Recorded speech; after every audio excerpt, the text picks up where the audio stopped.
Hello and welcome to another episode of the Full Force Weekly, brought to you by Generals Joe's REBORN.com, with me as your host, Christopher McLeod AKA Diagnostik80. For today's episode, I'm all on my own. In this regular video series, I round up all the week's news in the world of G.I. Joe. What is it, me? It's the Full Force Weekly. How is everyone doing? I say everyone. At this point in the morning, it's probably about 10 people. Congratulations if you are joining at this time, and I hope everyone's having a great, I hope everyone had a great week and is having a nice morning start to their weekend. Yes, how is everyone? Quite a few people in the chat already. Figure Sixpack says, ladies and gentlemen, get your cup of Joe ready. The Full Force Weekend edition is about to begin. It really is. A couple of things I should probably say to start with is I know it's getting a little bit like we keep saying that it's, we're having to move the episode from Friday to Saturday each week. We are 100% trying our darndest to do it on Fridays. The problem is it's just been a period of time for both Pat and I where it's getting harder and harder to line up our availability. And so in terms of next week, we have had a proper conversation about let's cement next Friday in at 1 p.m. So we're going to be doing next week, hopefully. Again, life gets in the way, I'm afraid, guys, and the aim is to do it on Fridays. That's why we changed it to Fridays, because it made sense for both of us at that time, but it's just started to get a little bit more convoluted and complicated. So in any case, we're aiming for Friday next week, but who knows? You'll probably be expecting that message on Friday to come through to say, oh, it's been moved, but here we are, and we'll get on with it anyway, shall we? Lots of stuff to get through today. Lots of interesting stuff that happened yesterday that I didn't go live with because I thought, well, I'll be doing this in the morning, so it would be kind of redundant, going over things so quickly after we just talked about them. So I thought, yeah, let's save it for then. Now, before we get into the news, hello to everyone, and there's loads of you already in the chat. This is great. Hello, Real Zim. Hello, Danny. Hello, Johnny. Hello, Ray. Hello, Pass, the Pierogi. Hello, Flaffle. Hello, M Price. Hello, Jamie Lynn. Hello, Mark at Talking Joe. How you doing, buddy? That's another thing I've got to apologize for. We were supposed to do a live monthly episode about the comics, the Skybound comics, on Thursday, and again, just life destroyed me. So unfortunately, we've pushed that, and we will definitely try and what's the word? Yeah, we'll try and do. We'll try and get that sorted again very soon, before the end of the month anyway. Almost certainly like Monday, Tuesday or Wednesday, depending on Mark's availability on that one. Hey, Chris, just an FYI, I often miss the first couple of seconds live because when you go live, an advert starts. Well, that's why I leave it when it goes live. I leave it for about a minute. So, I feel like a minute goes, or 30, 40 seconds to a minute goes by. Then I come on screen and then I chat a load of stuff and then we get in. So I figure I've given everyone enough time to, really get involved. Anyway, cheers. Cup of tea got a cup of tea, I got a cup of tea. Right, before we get into the news, because there is a lot of it, I want to shout out the awesome Brian Hickey and Bob Breakin. Now, My Palatoy Story, the book, came in a few days ago. We got, it's beautiful, absolutely gorgeous. We'll be having a look right now, in actual fact, because I'd rather do it like this than just, a little image in the shout outs. But this book is absolutely gorgeous. So this is basically Bob Breakin, the Palatoy designer, who you should all know by now and love. Obviously, he's famous for effectively designing and creating the Robo Skull, and of course all your classic Action Force Palatoy stuff. But Action Man, he was huge in Palatoy, and this is his effectively the information from the history of Palatoy that he has been able to kind of get hold of and discuss with people that may have been there at the time, not with us any longer, of course, because we're talking about, like, you know, a long time ago when Palatoy started. But there's a whole history in here. It's beautiful images from Brian. You know, amazing pictures of like the actual place as well. Like just really awesome like factory shots and just everything that was like worked on over the years. It's unbelievable, right? And obviously it's a really awesome, like, you know, actually written story as well. Now this beauty was obviously a Kickstarter, and I'm not sure if there's anything left at this point. Brian would have to kind of correct me on that. But it's just, I mean, if you got in on this one, well done, because it is absolutely phenomenal. And there's some really awesome, like, we've got these kind of things. So concept designs for Action Man and for Action Force and stuff. And look at this beauty. Oh, this is one of my favorites, actually. The kind of displays at toy fairs that they would do back in the day and stuff like that. It's just wicked. Like, look at that design image as well, like, you know, designing some stuff. It's just so cool.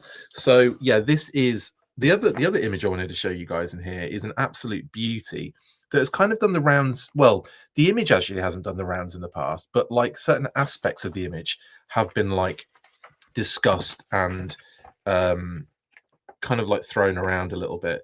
But it's this Neville Chadwick, if I can find it, it's a Neville Chadwick picture, which has the original kind of like version, if you can see him, of Baron Ironblood with green skin and a red vinyl kind of covering cape sort of vibe. And that was how they were going. And that's, yeah, that's like a really nice Neville Chadwick kind of Dio shot there. But anyway, that was like the original kind of concept sort of mock-up for the Baron. And anyway, just beautiful stuff. So this book, phenomenal. A massive shout out, of course, to Bob and Brian for doing that. And also, I'll be shouting out at the end anyway, but another successful Kickstarter book by Brian and David Gillis for More News As It's Made. So congratulations to those guys for successfully funding. And obviously they'll be talked about at the end as well in the shout outs. This book is just beautiful. I love it. Absolutely love it. So I'm going to be delving into that on like a week, every weekend. I'm going to kind of read another chapter of it because it's full of great info. Now, the version or the pledge we got is 2 books. So we got one upstairs as well. And then this wonderful print, which is of the cover, again, which is like the Palatoy, you know, I just love it. Like the Palatoy background and then all of the figures and all that stuff that were, and toys and stuff that were created over the years. And of course, little signature there by Bob as well. Our copies are signed too, which is really nice. But I absolutely love this. And we also, this is like an unboxing, isn't it? And we also got these wonderful little postcards, which kind of like, again, highlight some like history of Palatoy. We have Action Man here, or technically we have Space Ranger, what's his name? Admiral Turner, Fleet Command HQ. Yeah, we have the Space Ranger and the Zarganites there in the background. And what they've done is on each postcard, it's as if it's like a contact report on this one, which is amazing. So it kind of gives information about what's going on here, like from the Space Ranger. So that's really awesome. Love that. And then obviously there's lots of these. So we have the Robo Skull versus the Z-Force Jeep, which is amazing, isn't it? And it's got on here, again, like same kind of situation, a top secret report on from Captain Grant Campbell from Z-Force regarding the Robo Skull and this new kind of crazy vehicle that, you know, that is now in the enemy's kind of hands, which is really, really cool. We've also got Pippa here in her amazing car. Look at that bad boy. That's well cool. And again, like, and they're on like in a, like safari, isn't it, basically? And again, they've made it as if like she's writing to dearest Emma on that one, which is really fun. And well, we couldn't have Palatoy without Star Wars. And another beautiful image from Brian here. Just absolutely phenomenal work from Brian. And if we flip it round, again, it's from THX1138 to TR26578. Subject, he's here. Ceremony in Hangar 2 today. It's fun. It's like they're, stormtroopers talking to each other. And then we have Tressie, who is it's like a vacation picture from New York, and she's writing to Cindy, which is really fun as well. So as you can see there, like I just love these. There's one more, and this is a beautiful image of a Jubilee class Orion 45691 in British Rail green. Yeah, it's the kind of like the train sets and everything, absolutely beautiful. And this one is actually from Brian himself, which is nice. And again, like written as if they're going on like on a trip on a train and everything. It's just really cute. Love it. So anyway, love that stuff. I just wanted to kind of like show that off and really give Brian and Bob a nice shout out for what is effectively a really awesome kind of product. And I love the book. It's just amazing. I can't wait to read that. SVFNG says, big question, can't wait for Pat anymore. Does Thrasher have a club that looks like a lacrosse stick with a ball on it? Or does he have a lacrosse stick and a gnarly ball that he chucks at fools? And thank you for the super chat, SVFNG. He says, my question is, but thank you very much. We really appreciate that. And because you've given us a super chat and your question is above, I will 100% put that question on screen. So what do you guys think about this, actually, before we move on? Is Thrasher, is it a lacrosse stick with a ball in it, or does he throw, is he caught the ball with a thing on it in the lacrosse stick and he lugs the ball? It's a good point, actually, but I think personally from the design and the mold that he's taken the net off and he's put this spiked ball inside the lacrosse kind of space in that hole, and it's kind of like screwed in there, and it's basically just like a weapon, like a melee weapon. That's my kind of perspective on it, SVFNG, because that, like, again, just based on the actual figure itself, it feels like it is a fixed kind of melee weapon, basically. But good point, and I like that thought of it, like throwing the ball, a spiked ball with a lacrosse stick. I think that's kind of fun. Anyway, wicked. Right, sorry about that, guys. Just thought I'd start off with that. Anyway, sorry, I'm just trying to catch up on comments. Anyway, should we get into the news? Let's get into the news. We've got like I said, we've got lots to get through, and we'll start with comics news. Now, before we get into it, though, I must warn you: spoilers ahead. Mute it, turn off for a little bit, come back a bit later if you need to. But spoilers ahead.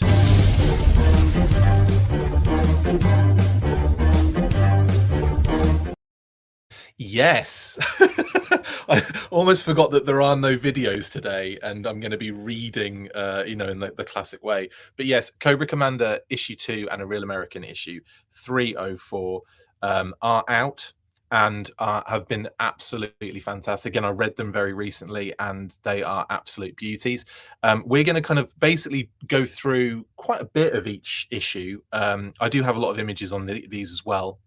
But like I said, and now I've got the text up so I can actually read it out. So Wednesday is fast becoming my favorite G.I. Joe day, as both Cobra Commander issue 2 and A Real American Hero issue 304 were released and continue to excite fans.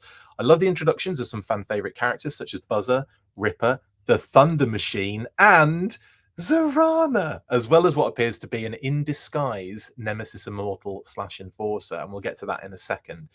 For A Real American Hero, Serpentor and Mindbender continue to deal with revanche and look to spread their deadly plague across the globe, while the Joes get caught in the air with a few revanche extras.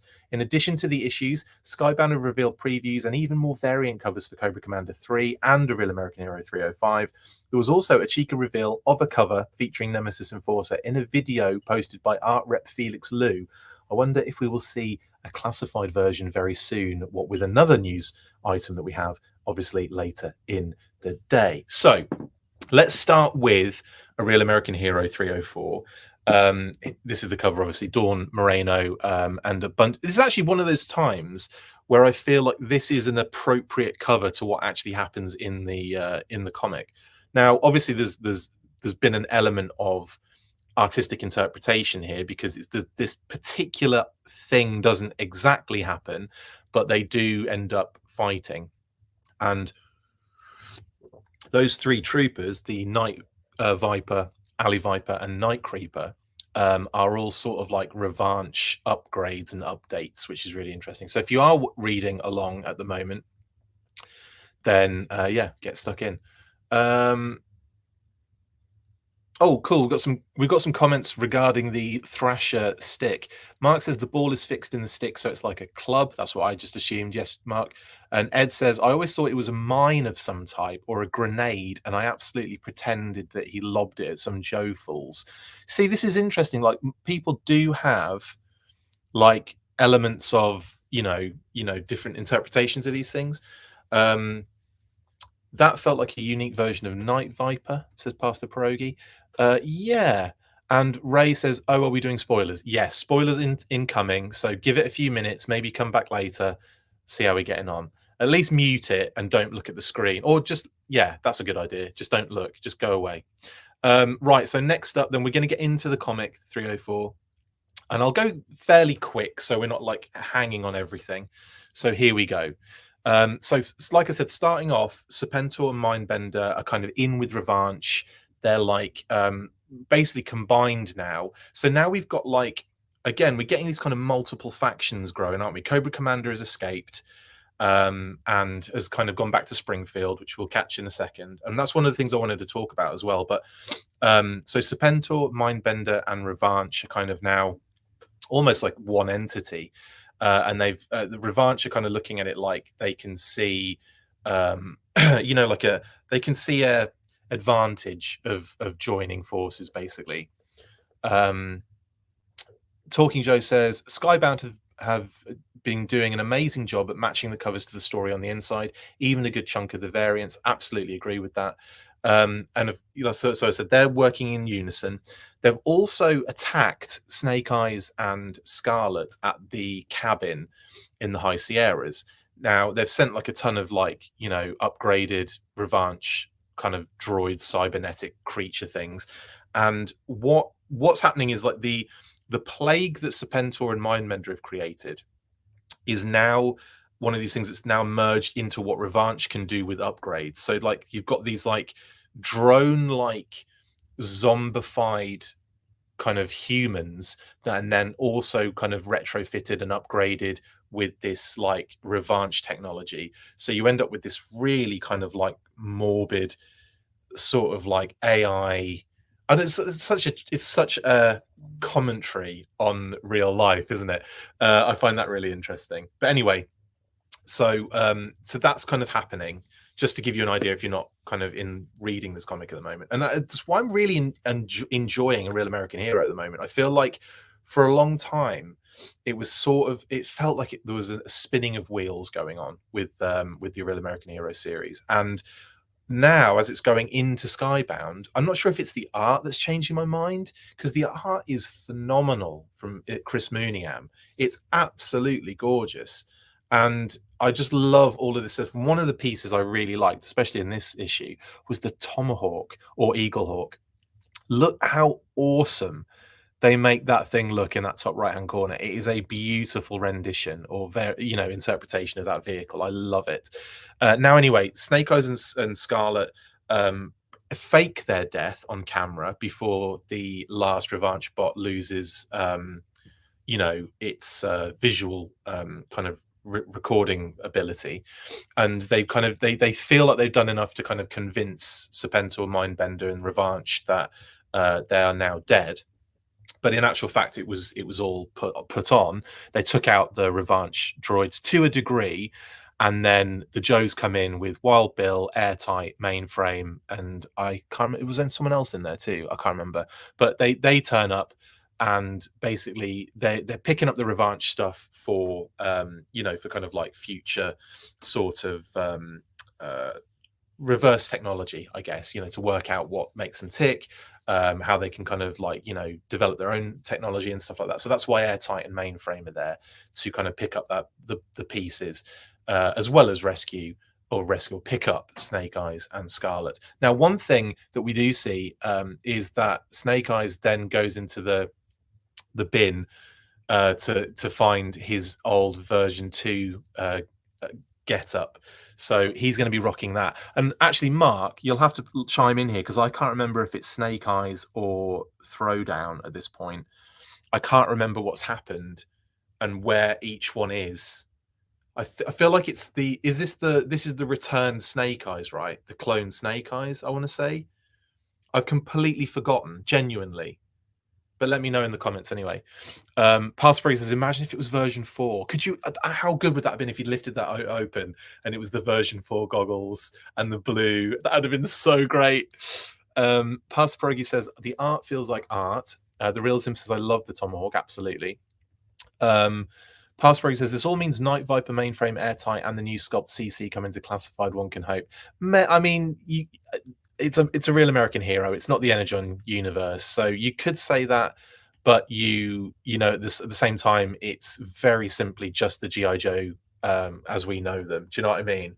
But I know what you're saying about the cover. The kind of Night Viper looks very much sort of like rejigged a little bit. I'm really enjoying the fact that Snake Eyes is now muttering a few words as his recloned body is helicopter accident free, says Ray. Absolutely. This is the clone Snake Eyes shacked up with Scarlet. Thank you, Mark. I couldn't remember what happened in that little crossover bit, and yeah, and I was assuming it was the clone Snake Eyes because I'm sure that's where we left off last time, and I just couldn't remember. Mike says, I'd been out of comics for a while. The Skybound books brought me back. A Real American Hero has been great, despite feeling behind on some of the plot lines and characters. Yeah, I know what you're saying. Like I just was then because I couldn't remember if it was cloned or Throwdown. And yes, Throwdown was last seen at his father's funeral. Expect a return at some point with a really redesigned uniform. Absolutely. Can't wait. Then, of course, we get the sub kind of plot going on, which is Dawn Moreno infiltrating Springfield. Now, she has family in Springfield because obviously that's what her backstory is. Like, she's effectively from Springfield, from Cobra stock, isn't she? So, you know, implanted with the memories and from the brainwave scanner of Snake Eyes, and now we have a 15 Snake Eyes running around. Funnily enough, real Snake Eyes can speak. Throwdown can't. That should have been my assumption, shouldn't it? Because Throwdown was absolutely, yeah, he was damaged in that sense. That's actually really ironic, isn't it? Anyway, so she's infiltrating Springfield. She's actually gone to see her parents, so they know that she's there. And then she sneaks out in the evening because she knows they're still technically, they love her, but they know that she knows that they're still technically Cobra. And she's kind of doing a little recce of the area, and that's where these 3 upgraded Revanche troops kind of appear in Springfield. They shouldn't be there, but obviously they're kind of like sneaking in, basically. So you've got the Night Creeper, and Alley Viper, and a Night Viper, and they're going to get set up to record information, send it back to Serpentor and Mindbender of what's going on at Springfield. Now, at the same time, Revanche also send 3 Vipers, a Tele Viper. They say it's a Toxo Viper, a Tele Viper, and something else, don't they? But they're just, it looks like 2 regular Vipers and I guess a Toxo Viper of some description. But it's Stalker, Jay, Duke, and Spirit who are manning the pit at the time. So they go in to, you know, basically they're recceing this area as well. And the Joes are kind of like allowing them to kind of come in, basically. Do you know what I mean? So, and then they're going to see what happens. They're going to play this out a little bit. So while that's going on, we get swung back to Springfield, and Cobra Commander is rocking a new look. And I'm kind of digging this vibe. Kind of a bit, it's almost like Baron Zemo got the went one way towards Cobra Commander's design, and Cobra Commander went more towards that Baron Zemo kind of non-hooded design. I just think that's quite funny. And also it's got like vibes of it almost looks like as if Firefly became Cobra Commander to me. But yeah, anyway, they've gone full on with the kind of like those kind of classic. I forget what the name of the trousers are, the pants that he's wearing. I forget the kind of the German sort of officer vibe, kind of where they stick out on the sides. I forget the name of them. Someone will tell me in the comments, of course, which will be great. But they've gone all out with that kind of look. There's almost like I want to say like a Red Skull vibe going on here. I suppose the shape of the head has a lot to do with that, but it does feel a little Red Skullish to me. And again, really cool design. Really interesting. Is it Jodhpurs, or is that what you're trying to say? Because I can't pronounce what you've just written. I don't think I've ever seen that word before. If that's what they are called, then Jofers? I thought they'd be Jodhpurs. Maybe that is what you're supposed to say. But I'm gonna plead ignorance on that one, Mark. This reminds me of the Action Force comic letters page when fans would want to ask Snake Eyes questions but never responded as he couldn't speak. Writing eluded him too, apparently, which is funny because he then writes a huge letter in like the last couple of issues. And also shout out to Word Burglar for letter from Snake Eyes, or letter to Snake Eyes. I can't remember if it's letter to or letter from. I think it's letter from Snake Eyes. I did one of the tracks for him, part 4, which is I love that track. Pantaloons. The pants are very Hugo Boss, says Pass the Brokey. Anyway, love this design. And again, this is nice because we get a lot of troopers. Jodhpurs. Yeah, okay, it is Jodhpurs. And it's spelt that way, Ryan. Okay, got it. I was right with Jodhpurs. I just couldn't understand, sorry, Mark, what that spelling was. Yeah, so like Crimson Guard, troopers, we've got Crimson Guard Immortals, we've got His Tank Drivers, we've got AVAX, Worms. There's a lot of troopers in the auditorium that he's talking. This is like a rec room basically, and the kind of the other those upgraded kind of like troops are sending information back to Serpentor Khan. I should say Serpentor Khan because it's not Serpentor, it's Serpentor Khan. Now back to the Tomahawk, and everyone's kind of chilling, you know, in the on the flight back, and all of a sudden the Revanche droids kind of come to life. They were only in sleep mode basically. They weren't really destroyed. They were doing the kind of like Trojan horse gambit, and of course, you know, they attack the Joes. The Joes manage to kind of hold, you know, do enough to stop them. Scarlet almost flies out the window, which is crazy. And yeah, and then we end up with is it Scarlet? I'm just saying Scarlet, but I for some reason I think it's a different character now. But anyway, it is, isn't it? It's a Black Cat. Yeah, it's Black Cat that nearly flies out the window, not Scarlet. My apologies. I had a mental break there because obviously with Scarlet and Snake Eyes are elsewhere. But yes, Black Cat was the other character that was actually sent in to the High Sierras. Anyway, she almost falls out of the helicopter trying to save them by throwing, you know, taking one of them out. But Airtight grabs her at the last second and pulls her back in, which is great. And then Wild Bill turns up to save the day. Really good. I was worried for Mainframe and Airtight. I felt actually emotion reading a Joe comic. Awesome. Yeah, again, there's that element of they're not disposable by any means, but they're not like the A-listers.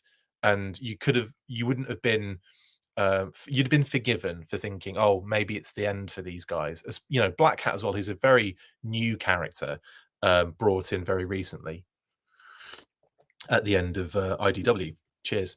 Also, I'd like to point out here that I'm not sure if it's intended or not, but the lighting in the Tomahawk being that kind of red lighting kind of puts Mainframe in his Special Mission Brazil deco, which I think again is a great sort of like homage touch. If we go back to when they first turn up, Mainframe is definitely in these greys.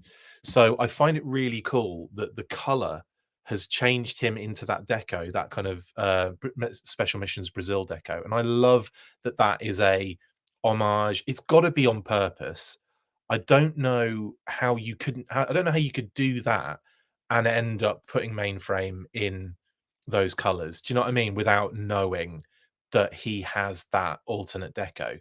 Anyway, just a little side point, and I really really like that about it. Now, Dawn ends up fighting the troopers back at Springfield. She gets kind of they've known she's been there for a while because they're blooming, you know, they can see through blooming walls. Like, she's a ninja, but she ain't that good.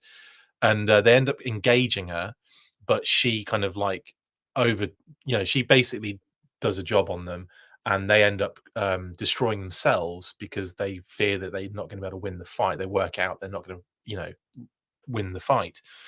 Ed says, just read the issue ahead of this recap, so I wasn't spoiled. I love the action scene in the helicopter. Ninja battles don't really wow me, but the new commander uniform is bad aft. Yeah, it really is. A Real American Hero really does feel reinvigorated as part of it, and I agree with that totally. Yeah, and then so there you go. They kind of destroying themselves after they realize that they're just not going to win this fight. And then right at the end, we get another reveal, and that is that Zartan is back in the scene, and he ends up going to see Destro and the Baroness at their place in Scotland. I love that shot of the kind of house on the cliff. That's very awesome. And yeah, very nice. And there's Zartan, and they're all like, "Oh, go on then, tell us, explain what you're here for." And yeah, it's, you know, the usual backstabbing, teams are being formed, you know, the usual stuff in a Real American Hero. New design for the commander has shades of America's Elite and the Cobra Reborn series from DDP. It actually really does, Ed. Yeah, you spot on there. So I would say that this issue was an absolute belter. Really enjoyed the the kind of sorry, the kind of storyline here and how everything's building. And yeah, really, again, you're feeling like things are kind of moving in a good direction for a Real American Hero, and that's great. So anyway, that is 304. Then of course we had and there is actually, yeah, I think there is a preview for 305, isn't there? And I forgot to put it in here, but that's, you know, let's just say that's the end of the Real American Hero spoilers for today. Now we're getting into the Energon universe, and we're going to be talking Cobra Commander issue 2. Now, the first issue was so good that I was shaking for this issue to come out. Like, I could not wait for this one. And again, we get some really awesome character introductions. We get a little bit more backstory as to who that guy is that's with Cobra Commander, and I think it's pretty obvious now. But again, we get that kind of like, you know, certain things are being like filled in, certain aspects are being kind of explained. And this one does carry a heavy spoiler at the end, by the way. Not the issue, but we're talking about the connecting covers artwork that was kind of revealed on a video by Felix Liu, I think it was, an art rep. And we'll be talking about that in a second, but it does reveal a character introduction, which again, I'm sure most people don't really mind about this kind of stuff. If you're into it, you've probably seen it already, but I just want to make sure that that's clear before we get into this. Now, Cobra Commander issue 2, we end up kind of like in the Florida Everglades, and there's basically, they're looking for this energy, what looks to be some sort of energon, like Transformers related energon, is what Cobra Commander's after, is what kind of transpires. But we start out with Buzzer and Ripper in their little shack in, like, you know, in the middle of nowhere, basically having an argument, or no, basically torturing a bunch of guys who are running weapons in their area. And they're like, you know, we're not going to talk. And it's really brutal, actually. Like, Buzzer literally just chainsaws one of them right through the middle, and the other guy ends up giving all the information away. But what this sort of does with the Dreadnoks is it takes them out of that like comical, silly sort of like almost like dismissive, just thuggery biker gang, and kind of makes them really depraved, really, like, you know, a threat, like a serious threat, dangerous, unhinged, you know, like willing to do sort of anything, and not really have any empathy or care about it. And that I kind of feel like is a good way for them to go with this, because it makes them like not like ridiculous, if you know what I mean. It kind of gives them an edge, and that edge is like definitely scene as we go through. There's still that dynamic with them of being a little bit kind of, you know, not like a bit careless. And that's why we see another character introduced later on that kind of like solidifies that dynamic a little bit. But you know, they kill one of these guys, and then the other guy, they said they're gonna give him a ride or whatever, or let him go. And that ride is, you know, on a chain on the Thunder Machine, and they drag him, and it's just gross. Again, like you look at the panels, and it's like it's really brutal. But that Thunder Machine looks phenomenal, and it's also interesting that obviously it's Ripper's pride and joy in this kind of universe. So do we see Thrasher at any point? Who knows? We'll see as this kind of goes on, of course. But at the moment, I think they're sticking with some kind of major players. So that was one thing that I noticed as we were kind of going through this. This torch erasure is irritating. Ryan, well, don't worry too much. I think we'll see more of them as it goes on. And I think what's happened here, Ryan, is that they don't want to like do torch. Or what probably happened was they were writing it, and Hasbro probably said, don't add torch just yet because we haven't revealed him yet. Do you know what I mean? So in the development kind of process. So it was probably a case of like, you can use him later, but for now, just hold fire. Pun intended. That's what it seems to me. I don't think it's necessarily them getting rid of torch completely. This is a brutal issue. So a flamethrower guy isn't going to be, you know, is going to be right up their street on this one. So he'll be in eventually. Ed says a serious take on the Dreadnoks, but I think it goes too far for me. They're psychotic killers. Sheesh. There is that feeling, I've got to admit, but I kind of know. I feel like it kind of it balances out when Zorana turns up.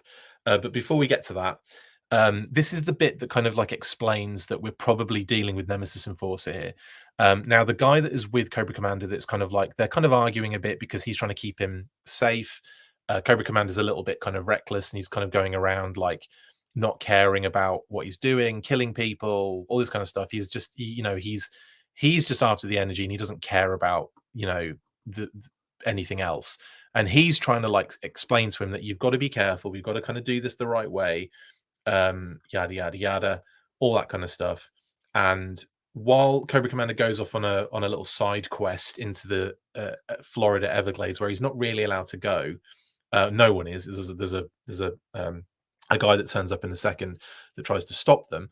You can see that there's almost like a prelude to their argument when we go back to Cobra La, and Pythona is applying this very Cobra La like squidgy face hugger onto what I'm assuming is Nemesis Enforcer. She calls him old friend. She says you can't look like this when you go out into the real world, so you're gonna have to be kind of changed a little bit. So they've changed his appearance to, you know, to kind of basically keep him in disguise and not like bring any untoward attention to them. And so, like, yeah, we get Pythona, we get Cobra La again, and we get this kind of narrative that this guy has been transformed into this human being. Now, another brutal thing coming up, bear in mind. At one point, look at that. This kind of park ranger cop turns up to kind of tell them they can't be there. Cobra Commander basically tells Nemesis Enforcer to deal with it. He shoots at him, doesn't do anything to him. You can see it kind of change in his face a little bit. And then he grabs him by the arms, headbutts his head off pretty much, or like headbutts his head into oblivion whilst ripping his arms off. That is mental. And then obviously after he's dealt with this guy, Cobra Commander's kind of run away. And that's where he kind of finds the Dreadnoks, and they have a big fight, big kind of shootout, because the Dreadnoks don't really care about anything either.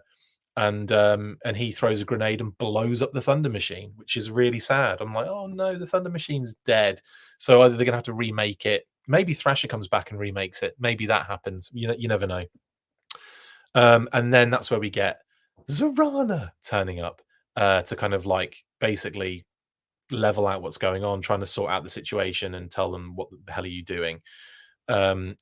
Anyway, she also says that part of the swamp is off limits even to us. So that's an interesting thing. We don't know why that's the case. We don't know what the deal is. All we know is that Cobra Commander ends up falling when he's walking around in the forest. He falls through, like, I don't know, some sort of foliage or whatever it might be, and it turns into like a little, basically just ends up in this water. And underneath that, in that water, are some what look to be very seriously mutated crocs or gators. And they've got like this glow underneath them, which looks like it could be energon. And the reason I say the energon thing is because we do get a preview of the next issue, which we'll get into in a second. But then this is, sorry, that's the next thing, is this big spoiler that I should tell you about. So again, we're up in the air a little bit. We don't know what's going to happen with Cobra Commander. He's probably going to be fine, of course. He's going to have to fight some gators off. Maybe Nemesis Enforcer helps him. We do know that there's a cover for, is it issue 4 that's got Nemesis, that's probably got Nemesis Enforcer on it. And then we have the connecting covers that were revealed by Phoenix Lou.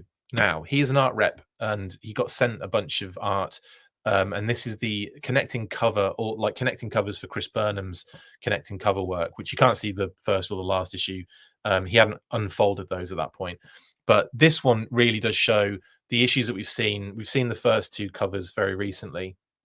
The next one has Nemesis Enforcer on it, and they're having some sort of fight. So yeah, that Thunder Machine is going to come back as a particular transformer for sure. Good point, Pastor Pierogi.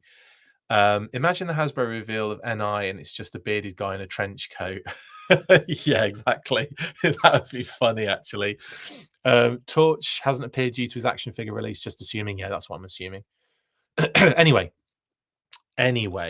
that is a nice little kind of spoiler and a nice little kind of view of what Nemesis Enforcer might actually look like for, the classified version as well. So there's a close-up image of that on any one of the social posts we've done. If you go into the comments or the thread on Twitter, or it's towards the end of a lot of images on Instagram as well. So yeah, anyway, the video's in the link as well if you want to watch that.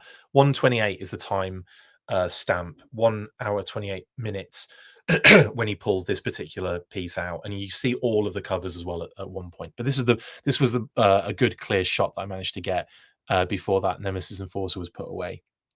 Right, we've also got a lot of covers for issue 3, and again, like, we've got a couple of panels for the preview for the next issue as well. So we've got the Serrana one where Cobra Commander's tied up. So it's a possibility then that they end up getting Cobra Commander out of the swamp where the gators are attacking him, and that's where we get this kind of, like, what's the word, connection of the two of the Dreadnoks and Cobra Commander again. And again, we've got like they all look very sort of a similar theme, like the Noks maybe sitting in a position where they've got Cobra Commander in their shack as well, and they've got the knife in the snake, which is almost like a metaphor, I guess. And of course, the gator over Cobra Commander. I wonder if we're going to see Crocmaster in this. Just wonder if that might be the case. I hope we do. Anyway. Oh, Zarana! I've said it so many times already. Then we've got this Zarana cover, very kind of, kind of like, I don't know what you call it, sensual cover for Zarana. Zarana! I didn't know it was you. And then, of course, we've got the actual issue itself, like the panels inside. So this is the next couple of, or like, probably towards the beginning of the issue. But the Dreadnoks go in a random bar. Ripper shoots one of them, and it appears that Zarana just pulls out the Energon cube, or like takes like just shows it off. And I don't really know why. Everything goes kind of quiet. Obviously, we'll find out, I guess, in the issue. Yeah, that's effectively Cobra Commander issue 3 preview. I think that's everything for the comics. We'll move on now because we've got loads to cover, and I've already been doing this for 45 minutes. It's going to be a long episode. I apologize, guys, but let's move on. Again, really excited with Skybound. I'm going to be talking about this with Mark very soon, hopefully, and we can get that monthly episode out for you guys ASAP. Anyway, let's move on to, and I think that's, yeah, let's move on to a bit of movie news.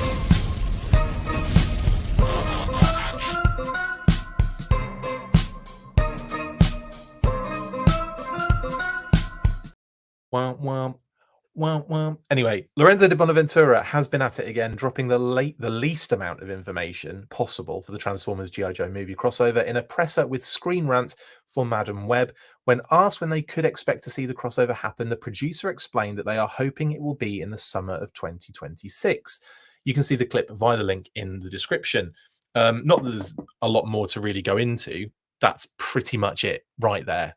You don't even need to watch the video. That's it, right? That's the exact comment, the exact, all the info possible that we got out of that. But this is interesting to me because in one position he's kind of said, we are definitely going to be delivering on that promise, and then at this point he's basically saying, yeah, we're kind of aiming for 2026, basically. So it's like it feels like it is definitely happening, which is great. And I mean, like, you can't get more it's happening than actually seeing it at the end of Rise of Beasts. But again, I'm interested to see how it's going to look, what kind of level they're at in terms of the development on this.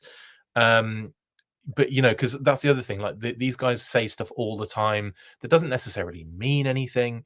It's just almost like a way of satiating the kind of like the hunger, or like the need for information with this kind of stuff. So I'm going to just say, I'm going to say at this point there's not really much else to really go into, but I feel like it is definitely happening, and I feel like it's definitely going in a direction that is making me feel more positive, not necessarily about the outcome, but positive that it's actually going to be implemented in the next movie. I'm not saying whether it's going to be good or bad. I'm just simply saying it's a positive direction for that information, if you know what I'm saying. Now, the other thing we've got to kind of really get into here is the fact that I think everyone's really the same or a similar kind of mindset when it comes to Lorenzo de Bonaventura. Like, I'm not going to sit here and just be like nasty or what have you. I'm not that kind of person. But in terms of what we've seen evidence-wise, it doesn't bode incredibly well for something that's going to be like, oh, brilliant. Like, I'm excited, but I don't really, I'm not really like completely confident that it's going to be a home run, especially considering that Transformers has kind of hit a bit of a, it's a low point in terms of the films, in terms of the commercial success, and that's sort of honestly all we really need is the commercial success when it comes to the Transformers, because it's not like we're never going to get G1 on screen. Bumblebee came pretty close to that, but again, it was still, it still had its like issues in terms of design, and that's always seems going to be the way when they're doing this style of Transformers movie in live action. I just feel like I'm not saying it shouldn't be G1 anyway on screen, because it wouldn't translate well either. It would look really ridiculous and kind of a bit goofy. But I feel like, it still really hasn't found its right look yet, in my opinion. The designs haven't found their way into an aesthetic that makes me kind of go, yeah, there it is. That's what it should be. Like I said, Bumblebee was probably the closest. But then Rise of the Beasts it was okay. It was certainly better than the last few Bay Transformers movies, like the last 5 Bay Transformers movies. But it was certainly, for, like I said, like a commercial success, it really wasn't high up there. So I was concerned that because of that, we weren't going to get we weren't going to speed into a Transformers G.I. Joe crossover in the next one. It would be like it's almost rebooted again. But thankfully, it seems to be that it did enough. Do you know what I mean? It did enough to kind of be all right. Anyway, Ryan says, crossing my fingers it will be as good as Madame Web. My goodness. I started watching it not too long ago and couldn't. It was really poor, which is a shame, isn't it? Like I will eventually watch it, but it's one of those ones where I kind of zone out, and when that happens, I'm kind of like, no, I've lost this. I can't get into it. It took me, I think, 5 watches, probably more than that, to watch Age of Extinction. It was like the worst film I think I've ever seen. What was the last Transformers movie? Not Rise of the Beast, not Bumblebee. What was the last Bay one called? I think it was Age of Extinction. It might be there was another one after. Oh no, it was The Last Night, wasn't it? That actually, no, I tell a lie. Age of Extinction was bad. Last Night was worse. Last Night was so bad. I haven't watched all of it. It's like it's so poor. So like again, evidence wise, we're not seeing a great deal of it with Lorenzo de Bonaventura at the helm. And I kind of hope that something changes at some point, that, you know, someone else is given the reins to produce it. I don't know. It feels like we're not really going to get what we want, or we're not going to get something good until you know, we have other people kind of leading it. In any case, that's the movie news. I don't feel like we need to really go into much more detail on that one. So let's get into the next bit of news, which is it's a bit pants, really. Yeah.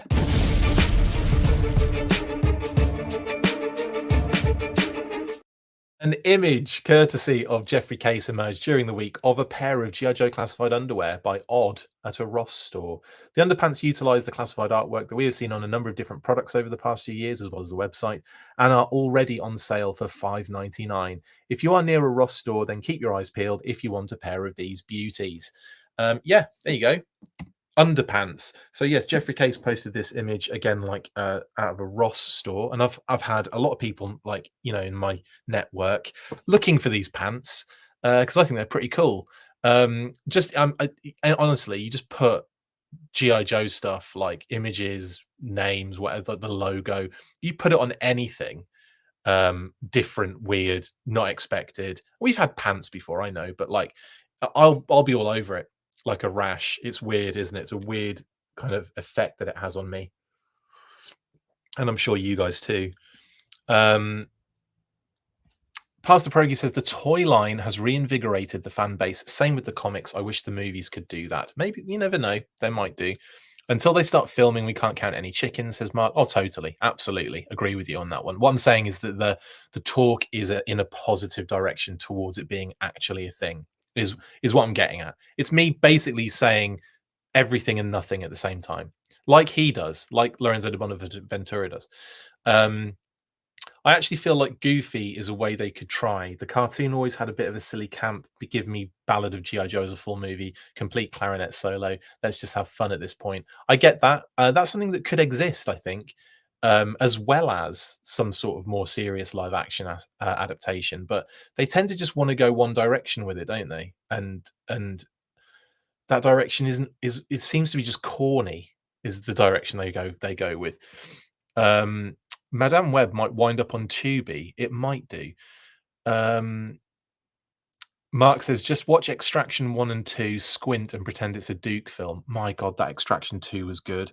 That scene, that like one long scene where he's on the train shooting at the helicopter, that whole scene, actually, that like one take all the way through the escape is unbelievable. It was like one of the coolest things I've ever seen. In fact, I'm going to go watch that again today, because I love that particular scene so much. That other movie's really good.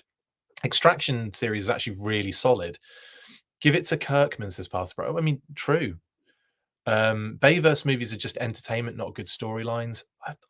Yeah, but entertainment has a point as well. Like, do you know what I mean? You've got to be entertained. I was literally not entertained for about 4-5 films. By the way, 2025 Transformers and TMNT Party Wagon crossover. I know, yeah, absolutely.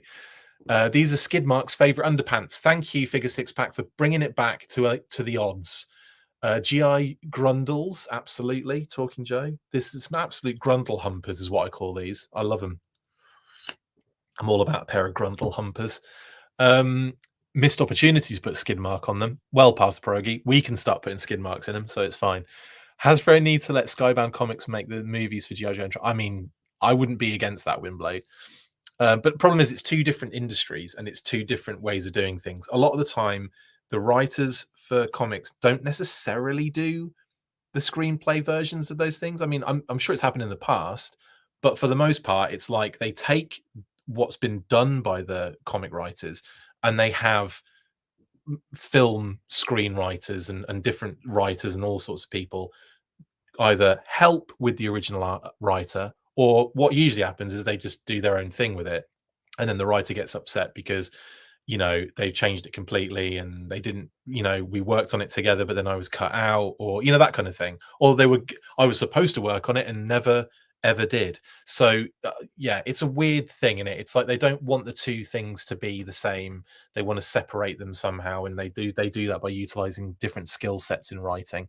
But I'm not saying that's a good or a bad thing, by the way. I'm just saying that's the reality of it. Yeah, I'm too old to wear undies with things like this. No, you're not, Ray. I'm like, what? I'd wear these in a heartbeat. Who cares? I'm wearing a Snake Eyes hat, for goodness sake. I'm wearing G.I. Joe trousers. Well, pants, whatever you want to call them. Literal trousers. Check your Rosses, absolutely, James. Yes, see if they've got them in your size. Get multiples. You're right, 100%. The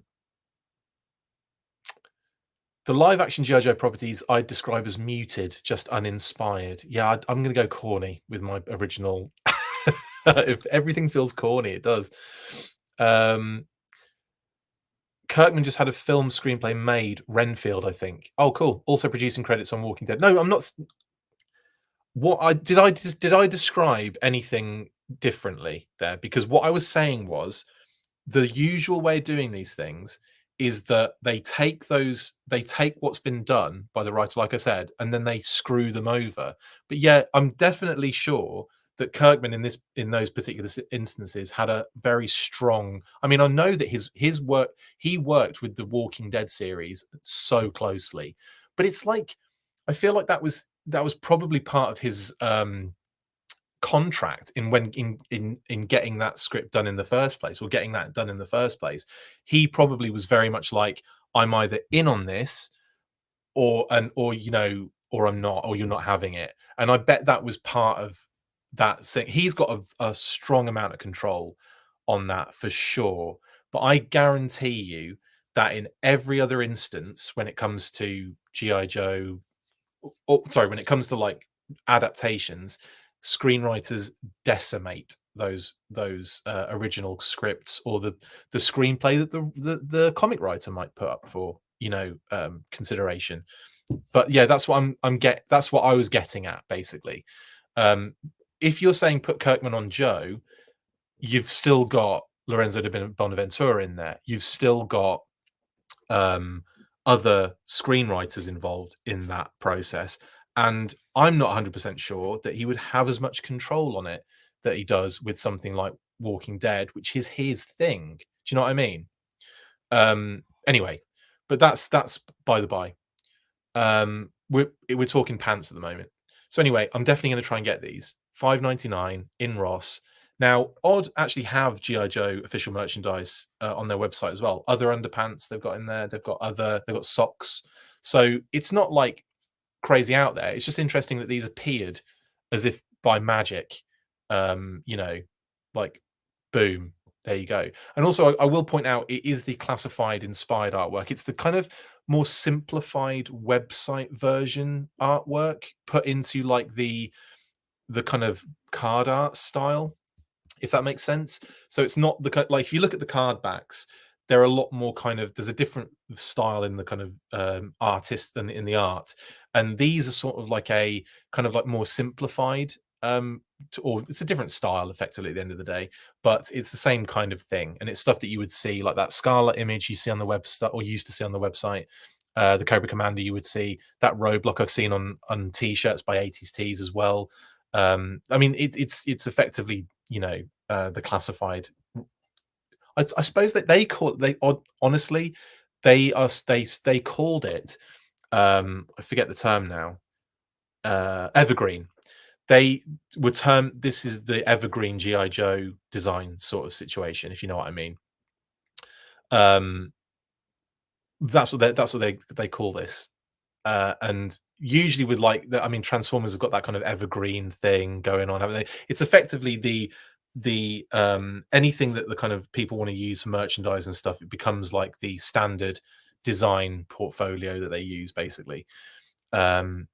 Anyway, Barking Fish is ugly, but then most boxes with pics on them are ugly to me. Give me a simple design with more than half the battle in GI Joe front on the front. Yeah, I don't know. I'm just feeling these. I'm really feeling these. Um, how would you all feel about a new, more intense animated series like Arcane or Voltron? Put it on Netflix or something. I'd love it. I'd love something. I'd love any sort of something. Genuinely. Um,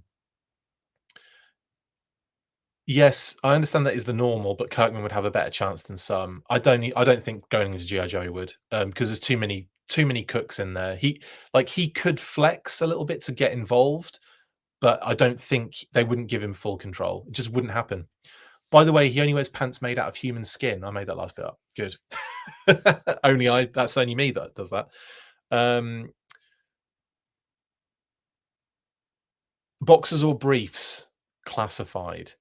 I would say I would call these boxers. I'd call them boxers. Yeah, I would. I actually call them underpants or pants. I'd call them pants, honestly. And I know that's weird for a lot of Americans to hear, but yeah, these are just pants to me. Absolute pants. Commando, indeed, Fluffle. Let's go commando. Anyway, that's pants. We don't need to talk any more about pants, and I've got to stop saying pants. So let's move on to the next story, which is really exciting, guys. We've got a new trailer for Wrath of Cobra.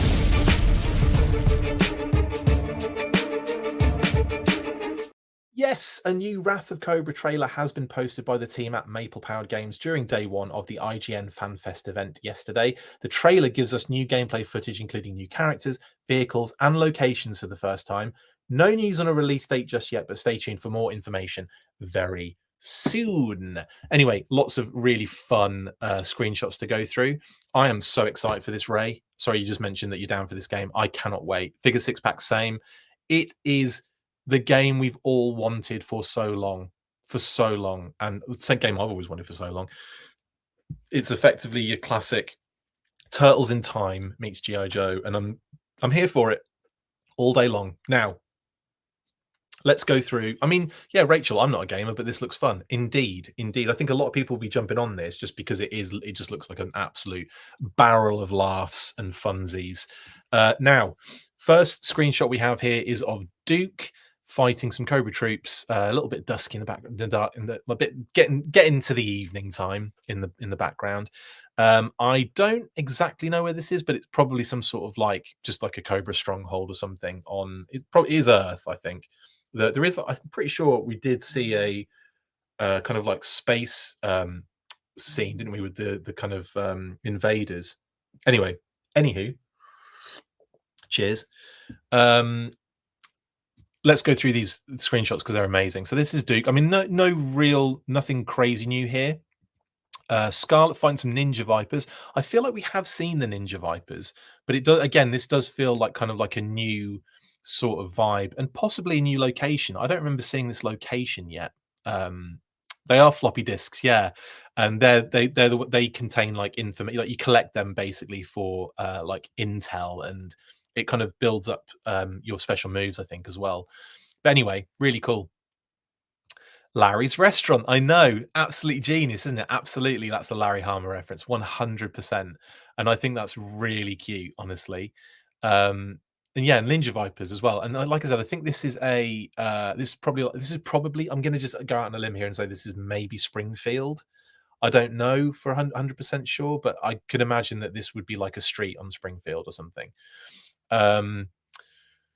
Reminds me of the old Double Dragon punch kicks, absolutely. Yeah,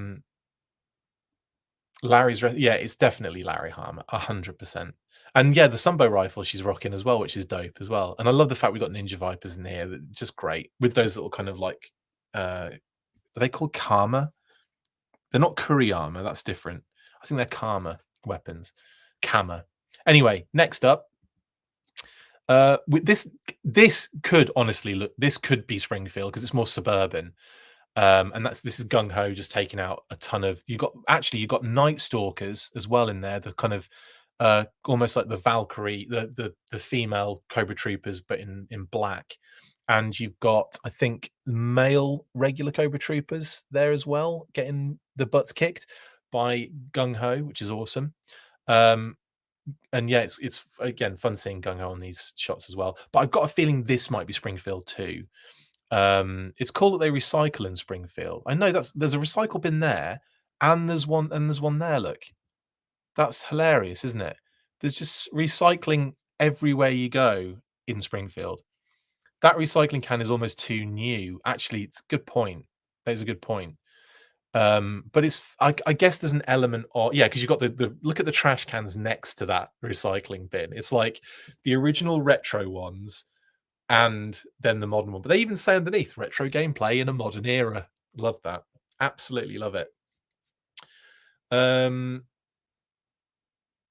I don't know.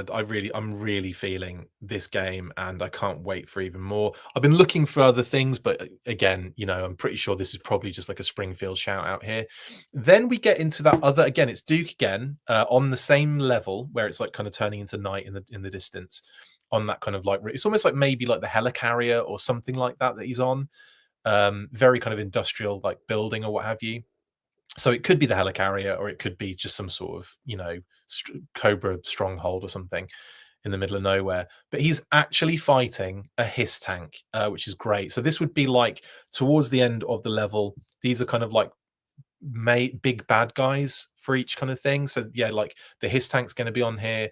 We'll see it a bit. We'll see in a little while. There's a ferret that kind of comes on the screen and attacks. I don't think they're just your regular. Or you see them all the time. I think these come at the end of the levels. Anyway, yeah, boss and mini boss is what I'm getting at, Flaffle. Thank you. I love the fact that Duke is punching that hiss though, Miguel. That's freaking hilarious, isn't it? Like that's going to do any jobs whatsoever. Peppermint Oil Capsule says, going back to the last night just briefly, what really cracks me up is a half-buried Transformers spaceship in medieval England. We've got medieval architecture right here in town. So where's this? Yeah, totally. Yeah, absolutely. The whole thing was just absolutely bonkers and ridiculous. Yeah, anyway. The mechs look awesome as well. They do, Flaffle. Yes, let's keep going because there's some really cool stuff. And we've got a trooper and an officer there, basically. That's an officer, it looks like. Fighting in the middle of the screen, and of course trooper in the gunner position on the hiss tank. Awesome stuff. Then Ripcord, I didn't get the best screenshot here because he knocks everyone out as I got the screenshot, and so they're all just disappeared, but I think they're all mainly troopers on this one. But again, this is the underwater level, so this is underwater but in like again in a building underwater in like a base. And as you can see, there's a bit of like a leak going on in one spot. So obviously that building is coming down when you complete that. That's for sure. So I'm sure you have to get out in some sort of like, I don't know, in some sort of cool like water-based vehicle. And I'm excited to see what this level kind of entails. And I love the fact that they've got Ripcord showing off the underwater mission. That's hilarious to me. But brilliant, awesome stuff. And then as we continue going, have they mentioned how deep the character roster for playable Joes there will be? Yeah, you've got 6 main characters, and they've got reskins of those characters, and they are introducing more characters as downloadable content, from what I'm aware of. Alternatively, they could start out the gate with more. We just don't know yet. I'm actually going to get Kerry on the show, and we're going to have a playthrough of this before it comes out, which is kind of fun. So hopefully we can get that done soon. But yeah, we'll be hopefully he'll have more information for us as well about release date, about all that kind of stuff. So we'll be having him on again very soon, and hopefully be able to play the game as well, which is kind of fun. Anyway, then we have Roadblock. Again, this looks like one of the castles, maybe Castle Destro, possibly. It's got Cobra logos all over it though, so I don't know. Maybe just, and it's not like Iron Grenadiers are fighting you, so it's probably just like a Cobra castle in this sense. And we've got the kind of the Desert Tan trooper here, which is kind of a fun little again reskin to kind of get different like bad guys involved. There's a fudgy bar, I think. It's got dollars on it, but that looks like a fudgy bar. Do you think that's a fudgy bar? And do you think you collect those for like energy? I'm just gonna go out on a limb and say that's a fudgy bar for energy. But That's freaking amazing. It might not be. It might just be like it might be money, and those are like dollar signs. I don't know. I'll have to ask. But this is great. I thought I might have spotted an Iron Grenadier, but could be mistaken. I haven't seen one yet, but I'm definitely going to have a look at that. That's definitely one that would stand out to me. It might have been, Mark, and not to kind of say that you wouldn't have noticed this. Maybe it might have been the Night Stalker that you saw, the black uniform. But yeah, it does feel like a fudgy bar, doesn't it? 100% fudgy, says Mark. Cool. Totally a fudgy bar, says Flaffle. Brilliant. Barking Fridge says cosplay idea: Cobra real estate agent who searches for castles for sale. That is genius, absolute genius. Yeah, Jamie Lynn thought it was a fudgy bar too. Cobra Temple or Castle Destro? Exactly, Ryan. I'm thinking Cobra Temple because of the Cobra logos on everything and the troopers and all that kind of stuff. But it could very well be Castle Destro. We don't know. Is that George Washington? I think so, Paisano. I'm not very good with my American presidents. But very like it could be like a fun little like, you know, oh, look at the artwork we have. And then this is one of my favorites. This is amazing as a boss, mini boss, or boss. This is a boss, isn't it? Scarlet's gonna have to deal with the friggin' snake robot. And what looks again like, I'm just gonna go out on a limb and say now it could be Springfield, it could be Millville. There's another option. It could be both. We could be seeing both. We could be seeing Springfield in one shot and Millville in another. Sorry, that's one of my teeth. But I think I'm getting Millville vibes based on the fact that there's the kind of like those temporary structures that are in the background. I know that's just like a fence for construction or whatever, and all the Cobra stickers on it and everything. But like, it just feels like either we're in a real like rundown area of Springfield here, or it could be Millville. Or Broca Beach. That's a good shout. I'm sorry, I don't know what that is. That was really annoying me. Yeah, it could be Broca Beach, 100%. I'm trying to see if there's anything on the wall that might give it away. Oh, that's cool. Is that Kid something Midnight? That I think might be a shout out to Kid Katana, who does the music. I'm not sure. There's just a guess actually on that one. There also looks like, is that a Cobra Island sort of billboard in the background? Possibly. That could be Cobra Island as like a holiday destination sort of billboard, which would be really funny, wouldn't it? But this Cobra, yeah, Atari flashback, big time. I love that they've thrown this in here, honestly. I love this snake robot. I think it's so much fun. And again, you know, works so well in this format. God, this game is going to be good. Like, I don't even care. I mean, we've seen the gameplay, and I just think this is going to be so much fun, seeing all these little fun homages. There's going to be stuff that they haven't revealed that we're going to see. You know, this is just awesome. Hands down, I need this game right now. Right now. Lenny, if you're watching, snake armor and this robot, just a thought. 100% snake armor, and we'll talk about the snake armor probably soon, not yet though.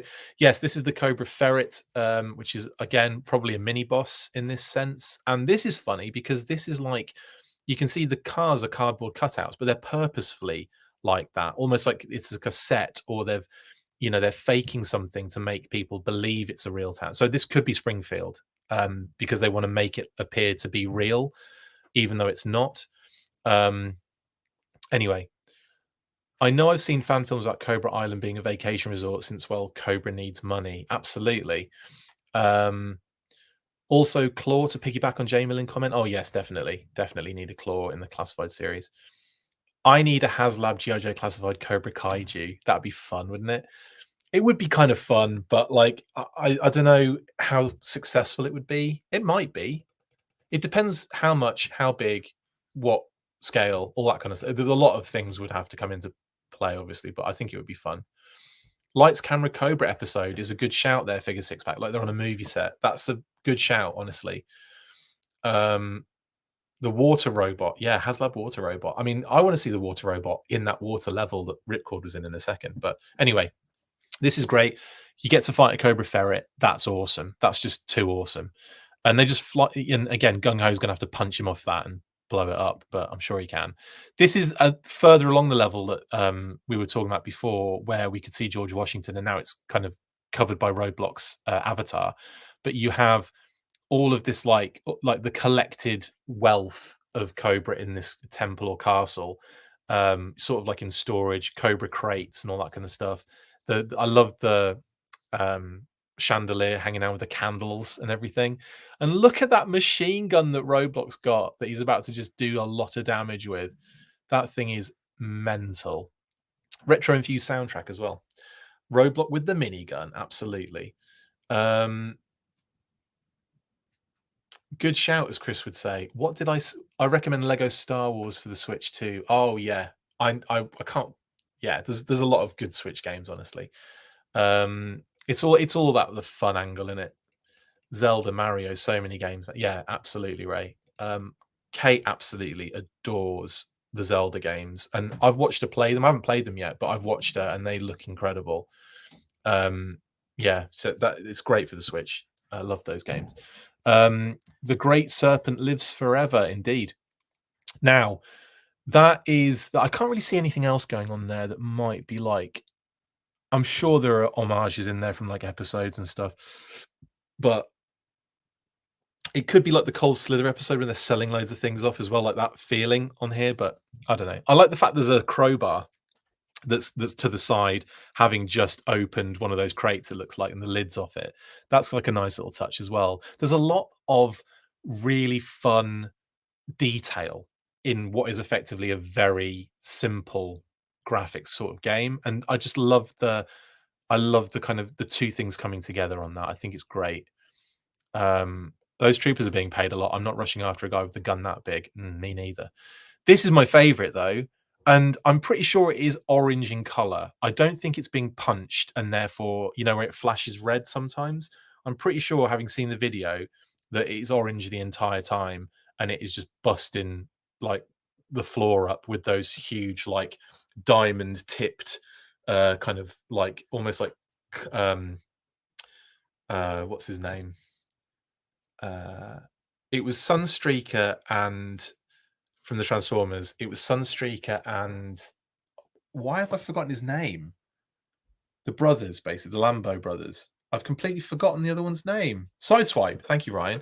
It was Sideswipe and Sunstreaker that had that kind of like mix up, it feels like, back in the day with the characters, and they ended up like having the pile drivers described on one file bio when it should have been on the other one. And so one's got the pile drivers and the other one gets the description of having pile drivers. So yeah, like I always found that quite interesting, how they kind of got mixed up in their original like information and stuff.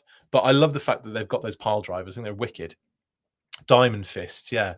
I don't know. I just think it's really cool, and I love the fact they've done an orange one. And I imagine we'll see a grey one. I imagine we'll see a red one. I imagine we'll see all sorts of different colours of them in the game. But yeah, Ripcord's got his work cut out for him here. I love as well. This is really fun, and it's silly, but I love it. It's very much of these kind of games. They go to like punch the person, obviously just make a huge mess in the ground, but then once they've made that kind of, you see that kind of like cracked, broken floor, it disappears. And then they do it again and another one appears there, but it disappears. I just think that's kind of cute and very reminiscent of these kind of games. Like the damage doesn't stay damaged. You know what I mean? Cheers. Anyway, brilliant stuff.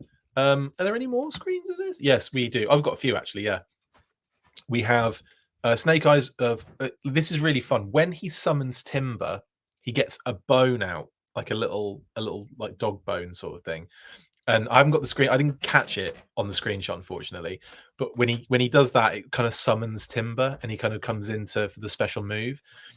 So I guess that's what the second bar is below the health.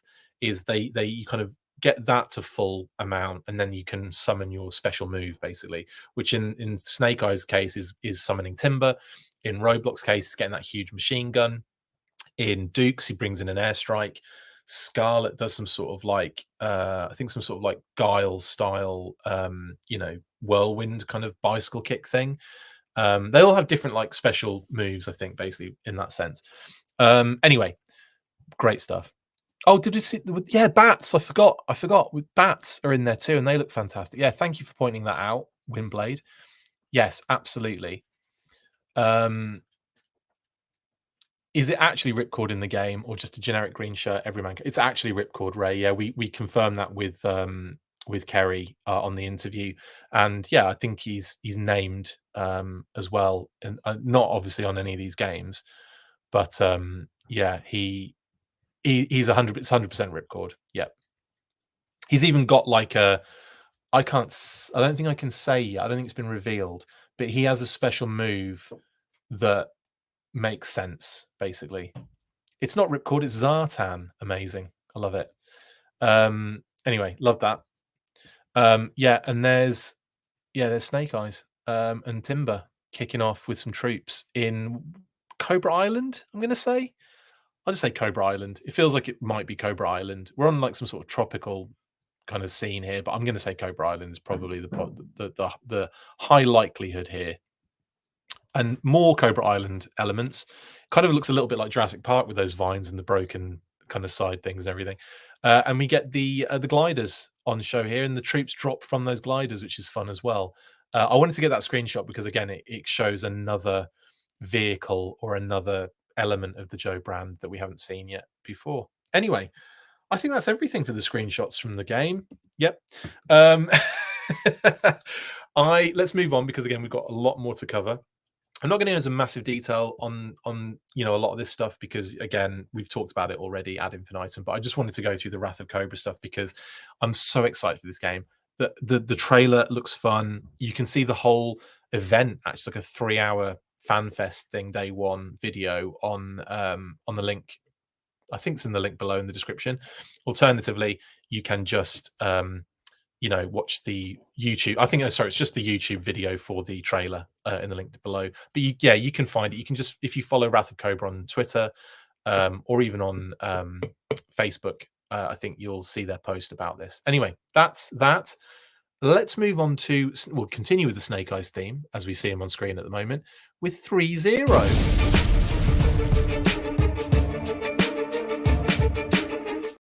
Yes, I talked about this a couple of days ago, of course, but 3-0 have dropped a massive reveal in the week with their latest Fig Zero release, Cobra Commando Snake Eyes, not Cobra Commando Snake Eyes, just Commando Snake Eyes, or as we know him, the 1991 version 4 inspired design.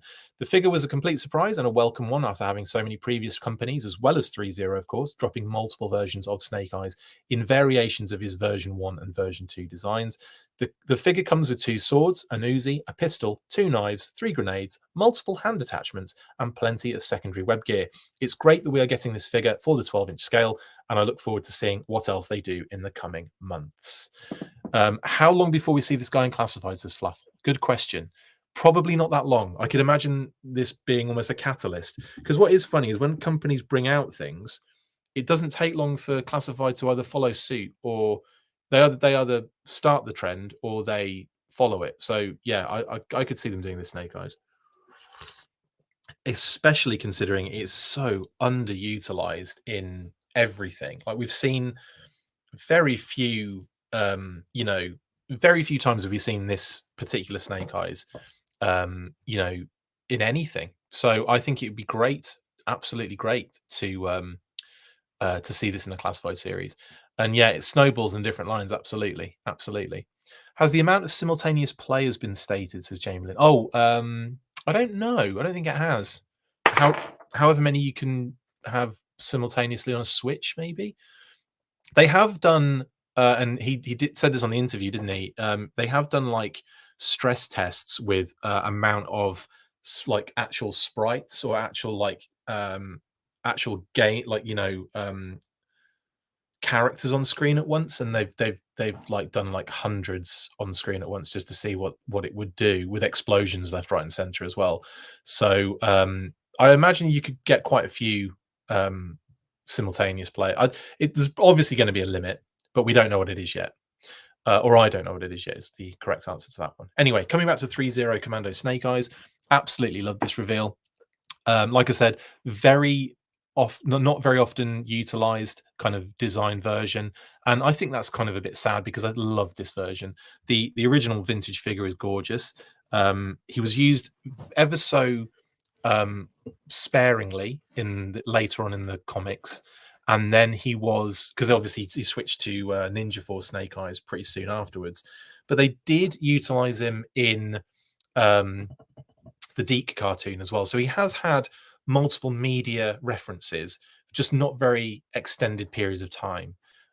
So yeah, like I said, the Deke series, the Marvel comics, and of course this figure and the vintage figure, and on the Hall of Fame figure as well, I should say. The Hall of Fame figure is an absolute beauty, by the way. But I will say, I'll get to that at the end point as well.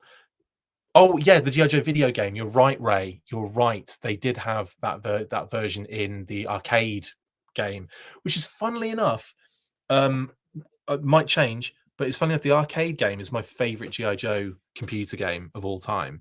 It's very simple to complete, and it's very straightforward, but it is just so much friggin' fun.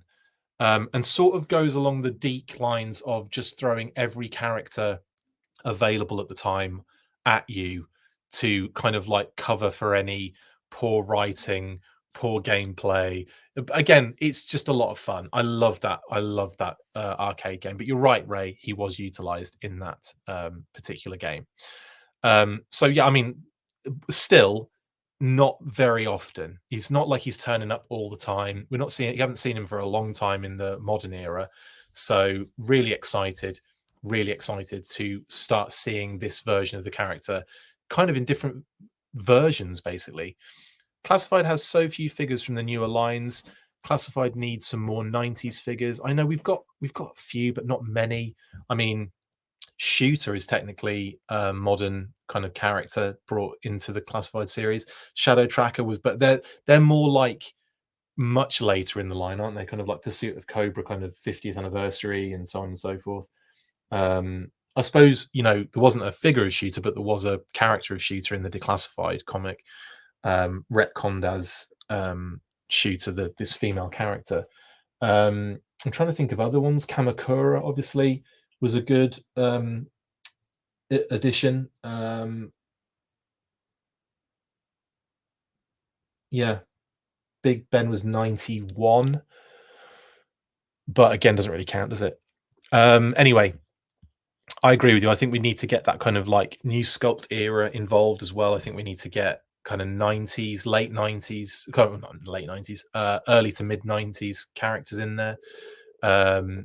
Helix is another one, yeah.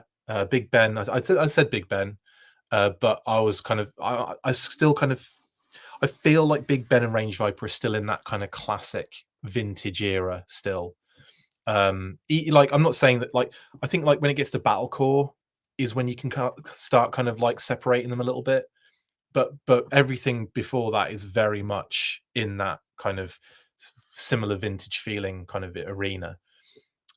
This version was repackaged as Action Man over here, along with the other 3 Hall of Fame figures. Reintroduced Action Man to the market. Yes, Ray, absolutely. I had Stalker, in actual fact, for my Hall of Fame UK version. I remember they did, I think Duke got an Action Man release, and then they switched to Hall of Fame for that Duke and for those other figures. Because I remember we got Cobra Commander, Rock and Roll, Stalker, Snake Eyes, maybe a couple of others. But I remember the furore over Cobra Commander having a removable helmet, and then everyone thought, oh, maybe you can take the thing off his face. No, you can't. He's got a face mask on as well. But anyway, okay, yeah. Anyway, there's a lot. Yeah, we could talk about the amount of characters that need to be in the Classified line all day long. But I love that we've got this one, and I love the Hall of Fame sort of nod. There's also another Hall of Fame element to this particular figure, which makes me laugh, makes me kind of think. I wonder if they had that in mind as well in terms of the subdued colors, because obviously it's not as bright as that other blue Snake Eyes. It's like a dark blue sweater, which I think has a really nice vibe, honestly. And it's not like a light gray secondary; it's like a more kind of dark secondary. So there's a definite like there's a definite idea here to kind of subdue some of the brighter elements. The red goggles, the red is a very dark red, but it looks very cool indeed. So yeah, I'm down for this one. And the promo shots are lovely. Excuse me. Really cool. And he gets a, he's not got, like, packed with accessories, but obviously he's got lots of like little bits and pieces here, like pistols and knives and the swords, obviously, and the secondaries and all that kind of stuff. There's a lot going on still with these 3-0 figures. They don't need to have like a complement of accessories that you see on, like, blooming Firefly and stuff like that. But yeah, I really like this. I kind of wish his Madam Two Swords had red hilts and handles. Yes, Jamie Lynn, or at least subtle red hilts and handles, like, like they've gone subdued with the rest of it. It would be fun, yeah, to have like a very, like, maybe like a very dark red handle on the swords. Definitely. They do nice work, 3-0. They really do. The Snake Eyes figures and the Storm Shadow I have are just beautiful. So yeah, I'm really into these. I could see this as a Mezco release too. Yeah, I could see Mezco doing this, Max. I could see Mezco doing this version of Snake Eyes. Kickley has been using his red goggles in the recent illustrations. It really pops. Yes, and we'll be talking about Kickley in about 7 hours' time when I get through this segment. Yeah, and then obviously again more beautiful shots of this figure. I'm really excited that they're doing this. Really happy they're doing this. I hope it's a really successful one, and I hope loads of people can get it. Who want it, of course. I do hope it's popular. I really do. And we'll see. I mean, it's Snake Eyes. Snake Eyes is genuinely the most popular character, if not, maybe Cobra Commander, but I think Snake Eyes is probably edges him out in terms of popularity. Comment in there to tell me I'm wrong. But I would say Snake Eyes is the most popular character. And then I wouldn't, like, Snake Eyes and Cobra Commander are probably up there in iconography. Cobra Commander probably is a bit more iconic, but Snake Eyes is probably more popular. Would you agree with that? Let me know in the comments. And then, of course, the loadout there for the figure. Like I said before, you've got the Uzi, you've got a pistol, you've got 2 kind of bladed, like, small knives, 3 grenades, 2 swords, madam, and tons of extra hands. It's funny, I only ever use C grips on these things. I feel really bad for, like, all of the work that goes into all of those hand sculptures, and I only ever use the C grips. I do it on Classified too. I very rarely use any other. Rock and Roll is probably the only one where I've got him doing that. That's the only one I've ever used that isn't, the C grip hand. And it's kind of, I feel like it's because I feel like it's so obviously done for display, so it kind of seems redundant not having that hand on. Anyway, Phoebe agrees with me as well. Here's another image to show that how tall he is: 30 centimeters, 12 inches, basically, I guess. And a couple of more shots of the kind of close-ups of him and the loadout. But this is what I wanted to show you. This has just got so much similar energy going on. This is the SWAT Assault set for the Hall of Fame, by the way, which is even more interesting. Like, you could get that Snake Eyes, and then you could kit him out like this Snake Eyes. Isn't that funny?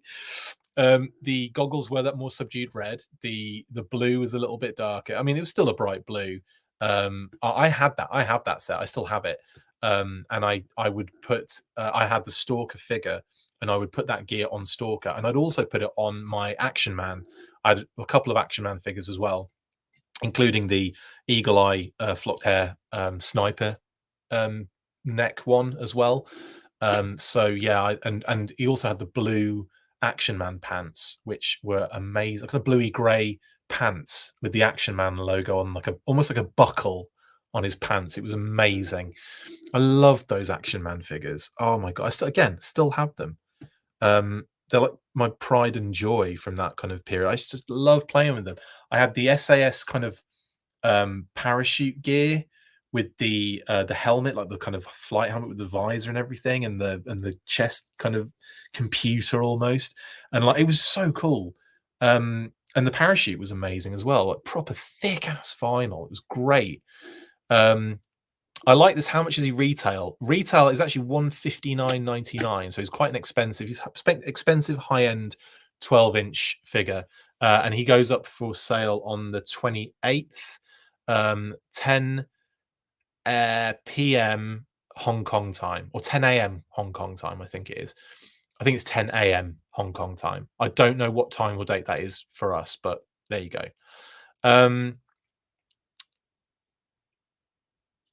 So yeah, that will go up, like I said, this week, and in the week, basically, the day before the GI Joe live stream, which is what we're going to talk about next, by the way.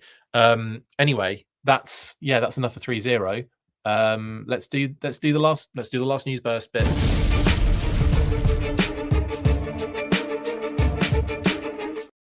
Yay! The worst kept secret in all of GI Joe. Not only did we get an opportunity to update the current listings, by the way, I posted that last night, that we have available, but Hasbro decided to reveal that they will be doing a GI Joe live stream on the 29th of February at 11 a.m. EST, just as we had all expected after seeing that Entertainment Earth Drop Zone post a while back. I have done a preview on a previous episode, but sod it, let's do it again. So, like I said, we got this happen to us. The Entertainment Earth Drop Zone posted this on a couple of weeks back now, saying that there would be a classified pre-order drop on the 29th of February, Thursday at 10 a.m. Pacific, which is 1 p.m. Eastern. And it all lined up as it always does with previous live events. And I'm not sure if anyone was disagreeing. I think everyone really was in agreement that this was going to be the case. And the worst kept secret in the fandom was revealed to us by the team yesterday. So Hasbro Pulse fan stream will be on the YouTube channel, the Hasbro Pulse YouTube channel, February 29th, 11 a.m. Eastern. What is really annoying about this one, that's not annoying at all. I'm going to be taking Kate to the airport that morning. So I think it's really early though. So I think I'll be back in time to react to it. And hopefully I can get like a decent video out in like a decent time. But worst case scenario, I'll do the reaction in the evening. And there we go. But I'll see what happens. I'll see what happens during the day. If it's a day that I can actually get some time to work to do the reactions, I will 100% do the reactions right away. But it'll be more than likely I'll be doing a video later in the evening. But just to give you an idea basically on that one. How about, let's talk about the background. That's a good point, Flaffle. How about this live stream announcement background? Think any hints from it, or reading too deep? I don't think you're reading too deep at all. Now let's kind of really concentrate on this one, right? I feel like this background not necessarily been utilized before, but I feel like this theme and the style has been utilized before for Tiger Force and Python Patrol, because it's jungle related, isn't it? And that makes me wonder if they do plan on revealing Tripwire and Roadblock in reality on this stream, as well as all the other things. We'll probably have leaks the night before. We'll probably have pre-order information drop very soon. We'll probably get that kind of stuff before we actually see the event. It's just how things work nowadays, isn't it? It's like we can't be like surprised on the day. I think we'll get some sort of leakage, gross, throughout the week, and then we'll report on it as it comes through, I guess. But we'll see how it goes with that. Now, I think in terms of the background, I do agree with you on that one, Flaffle. I think that there's something specific. They do this for a reason. They don't just choose the backgrounds willy-nilly. So I think, there's probably an element there of maybe the Tiger Force Python Patrol sort of aspect, and with that maybe we get some more reveals within that realm, which makes me think that doesn't make me rethink my preview, but makes me add to it. So let's just go through the leaked listings that we have currently. Now, I posted this last night, and we've now confirmed that Pebbles is Jinx and George is Doc. Now, you might have gone, well, that's obvious, but Dreadnought Torch is Jane. Miranda was Kamakura. There is no what's the word? There is no gender kind of crossover necessarily with the code words and the character names every single time. So we had to assume with not knowing exactly who was who, that it wasn't just going to be Pebbles' Jinx and George's Doc. But we now have confirmation, so that's great. So we can tick that off the list. It just fills out this this leaked listings a little bit more, and we get a little bit more kind of we just get a little bit more kind of filled in, which is great. Now, with the way that these are kind of like laid out in terms of like release dates and all that kind of stuff, I think HisTank have posted what they think are the release month, which I think actually are on point. Some of them, I'm not sure, I haven't checked all of them, but I think I will do that, and I will see if there are any that might be wrong and speak to them about it. But I'm pretty sure they're right. I'm pretty sure that the release dates they have for those particular like figures that they have in their list as well on HisTank are correct. So based on that, we can kind of get a good idea as to what we might see on the stream on this February, and then what we might see then Yojo June, July, August, October, because all of those points seem to be like specific times that we'll see things. So we'll have Yojo June, and that will be like a whole month of stuff. We're going to get, it's going to be ridiculous. Again, I just know it. It's going to be like loads of reveals, loads of stuff. We'll probably get a HasLab thing, I would imagine. We'll probably get like, we'll get all of the different companies throwing G.I. Joe stuff out as well. Like it's going to be insanity, Yojo June this year. I just know it. July will probably continue that a little bit. There'll be like that kind of, because Yojo July has sometimes been a little low level banger of a month for Joe.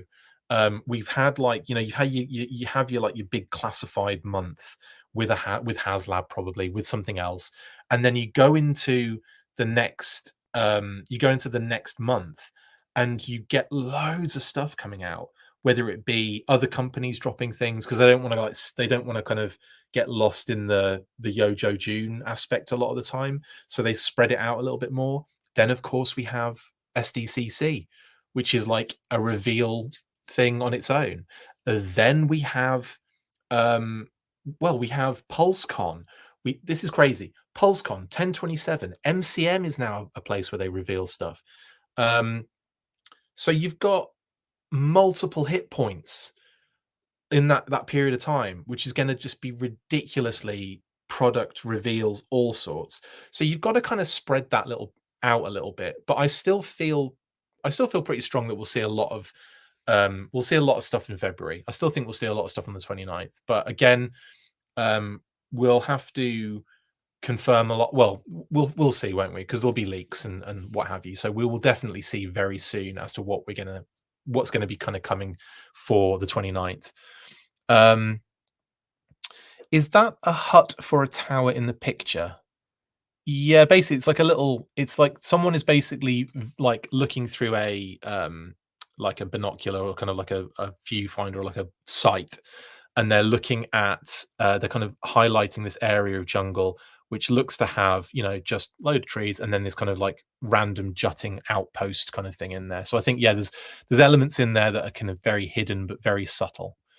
Anyway, and then of course all the new stuff for 2025, we probably won't really get any more information on those for a while, but like I said, we'll be updating this list all the time, and we have been. So as soon as we know more information, we'll update it for you guys. It's Checkpoint Alpha in the middle of a jungle. The names for Doc and Jinx, I knew it.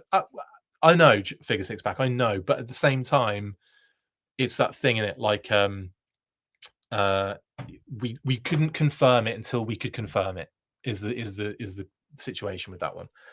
Classified Watchtower confirmed, Paul. Absolutely. Shout out to Paul at Plastic Battles for relaunching the website.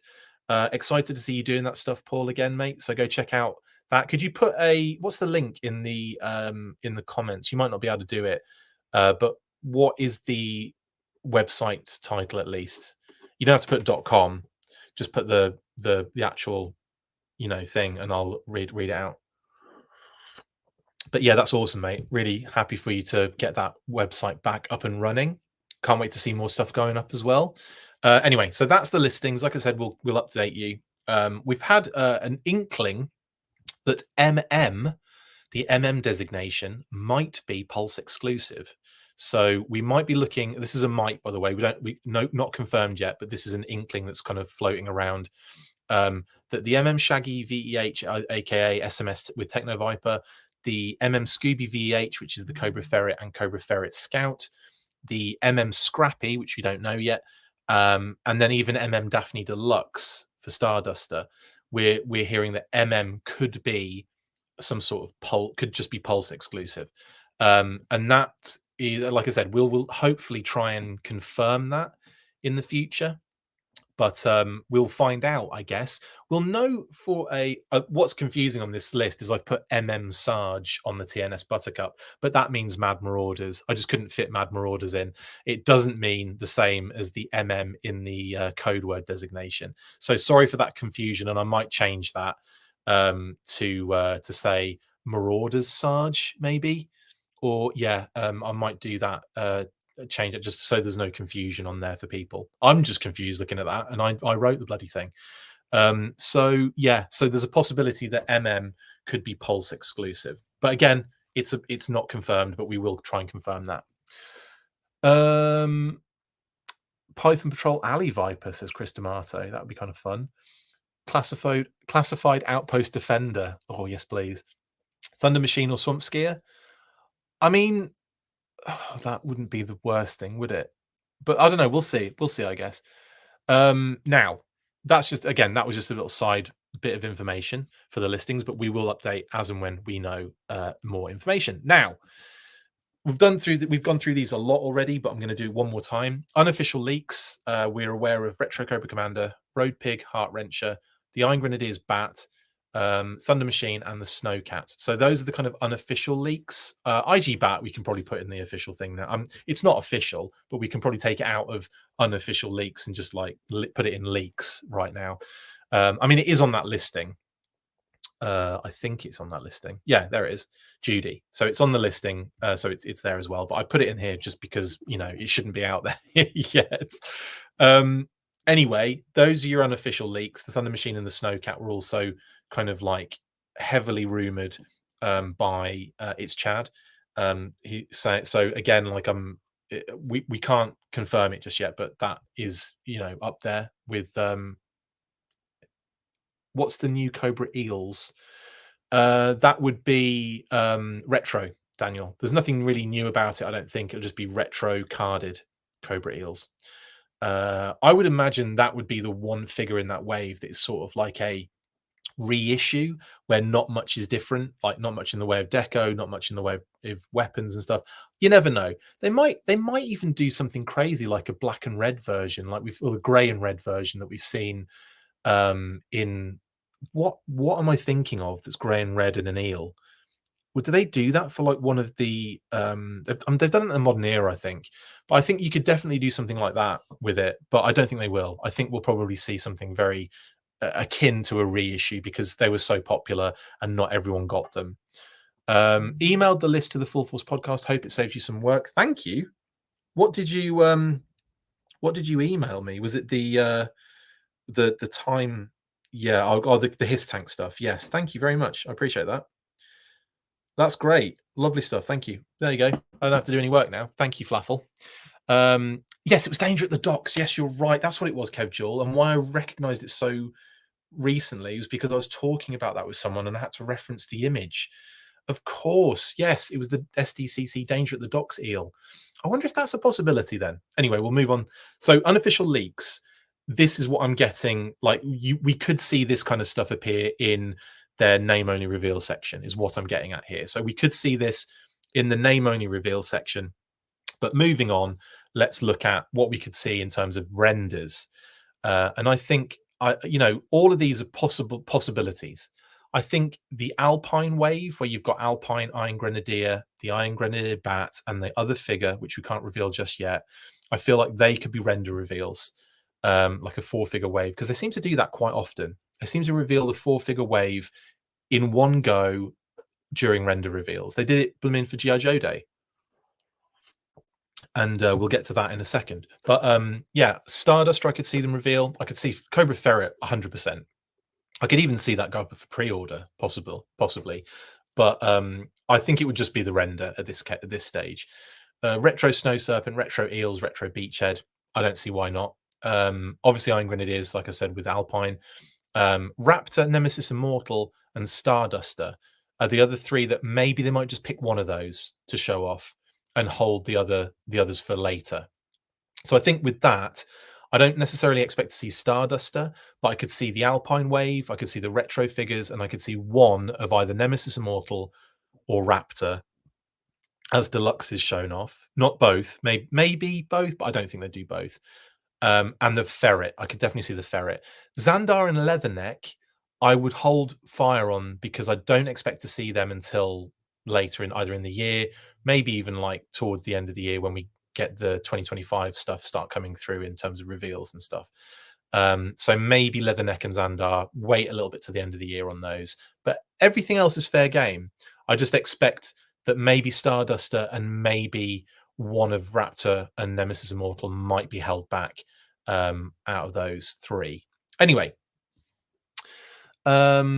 still wants Cold Smither Zorana. I love the fact that you've made a typo there, Figure Six Pack. Cold Smither or Cold Smither is just genius. And yeah, Zorana. Yeah, that kind of black deco with the kind of the band shirt would be brilliant. And would just be a great repaint of that Zorana figure. So bad. Yeah, I'd love it. Then, of course, we have the digital renders that we're aware of. Now, I think we're going to see some sort of HasLab update. It's been a long time since we heard anything about the figures, anything really about the HasLab, the Dragonfly HasLab. So I think we could see Ripcord, Glenda, and Crazy Legs shown off in some way, shape, or form. I just think there's a possibility. If we don't, guaranteed we see that for the next one. Guaranteed. They might split this stuff up and have multiple things throughout the year as well. They might have different points where they want to show things off, and that's totally fine, and I understand it.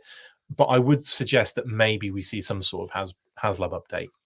Then, of course, we've got the 4-figure wave of Doc, Jinx, Torch, and the Night Creeper, which I do sort of expect to see as pre-orders. We haven't had that information yet, but I think we'll be able to confirm that soon, close to the end of close to coming up to the 29th. But anyway, I feel like those 4 are probably good shouts for pre-orders. The SMS almost certainly is going to be up for pre-order. I can't imagine a world where it isn't at this point, honestly. And then, of course, I think Norgahide might be in with a shout as well of being pre-order. Now, I was kind of saying originally that I think Tripwire and Roadblock would be for Target, and Target would do their own thing, and they might reveal them, but I don't think much would be going on that day on the 29th. But having seen that background with the jungle, I'm not 100% sure now. So now I'm thinking, possibly we could be looking at Tripwire and Roadblock being revealed and pre-ordered as well. So with that said, that is my sort of idea of what to expect. I wouldn't expect all of it to happen. Like, this is the thing. Like, I think based on what we've had in the past, they do tend to pad these events out with a lot of stuff. Lots of a decent chunk of name only reveals. Like, they've done up to they've done a load. They did 6 once, didn't they? They did 6 or 8 once. Maybe 2 or maybe 4 at a stretch this time around. Then I would expect obviously the digital renders to be shown off, and I expect they do quite a few of those now. They do a 4-figure wave, they'll do a deluxe, they'll do a figure pet, they'll do a vehicle. I could see that being done. So 4-figure wave, a deluxe, figure pet, and vehicle. I could see 6 or 7 renders shown off in the event. No problem. Easy peasy, lemon squeezy. And then in terms of the pre-order stuff, I think the 4-figure wave, a figure with the vehicle and the figure with pet is more than enough for one rand. It's that's 6. That's plenty. Do we need more than that? I mean, you could throw the Tripwire Roadblock 2-pack in there as well, and you've got 7 kind of items. But I would be really surprised if they drop the pre-order. I wouldn't be surprised if we see more actual figures. that wouldn't surprise me, especially with the theme background. But we'll see, I guess. And yeah. As someone said earlier, I'd love to see some new characters. Remember the anticipation surrounding the mole rat name reveal? Oh, totally, totally. Agreed with you on that, Jamie Lynn. We need new characters. I'd love to see some new characters, definitely. Question, we have divers. What's the chance of a Cobra or Joe boat? Well, Mark, I think it's high likelihood at some point. Devilfish, maybe, the piranha, the what's the eels that are always on that hydro sled. I could see any of those sort of things popping out in the classified series at some stage. I think when it gets a bit bigger than that, like the whale, yeah, night landing's a good shout. When it gets like the whale or the the moray, I think you're talking more HasLab there. But definitely the Cobra night landing would be a really good shout. And how many people would pose it with Firefly in there? So many. Shark's a good shout, Ryan. I think the shark would be a possible figure vehicle, especially with the vamp kind of setting a precedent. I could definitely see them doing that. The water moccasin might be a stretch, but I still don't see why not. I don't see why not. Anyway, that is that. Let's do a shout out. So we'll move on to shout outs and then I'll finish because we've gone well overboard here. Overboard. See what I did there? Yeah, anyway, shout outs. Have you tried Hoarder yet? No? Well, you need to. If you have a collection of things and want to create a fun and easy way of organising it and of course showing it off, then get involved. You can post items and build collections, and you can drop a status like getting a fun delivery or seeing some awesome related stuff on your travels. Build your collections with Hoarder. The app is free to download on Google Play and the App Store, so what are you waiting for? Get to hoarding.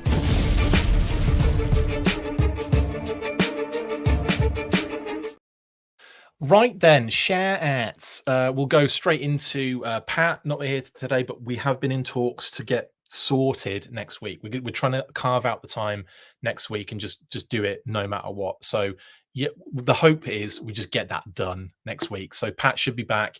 Also, shout out to Phil, of course. Articulated Points. Link in the description if you want to check out their brilliant channel. So shout out to those guys. Also shout out to my wonderful wife Kate upstairs, and Phoebes, of course. Loving the house at the moment, loving the new the new setup.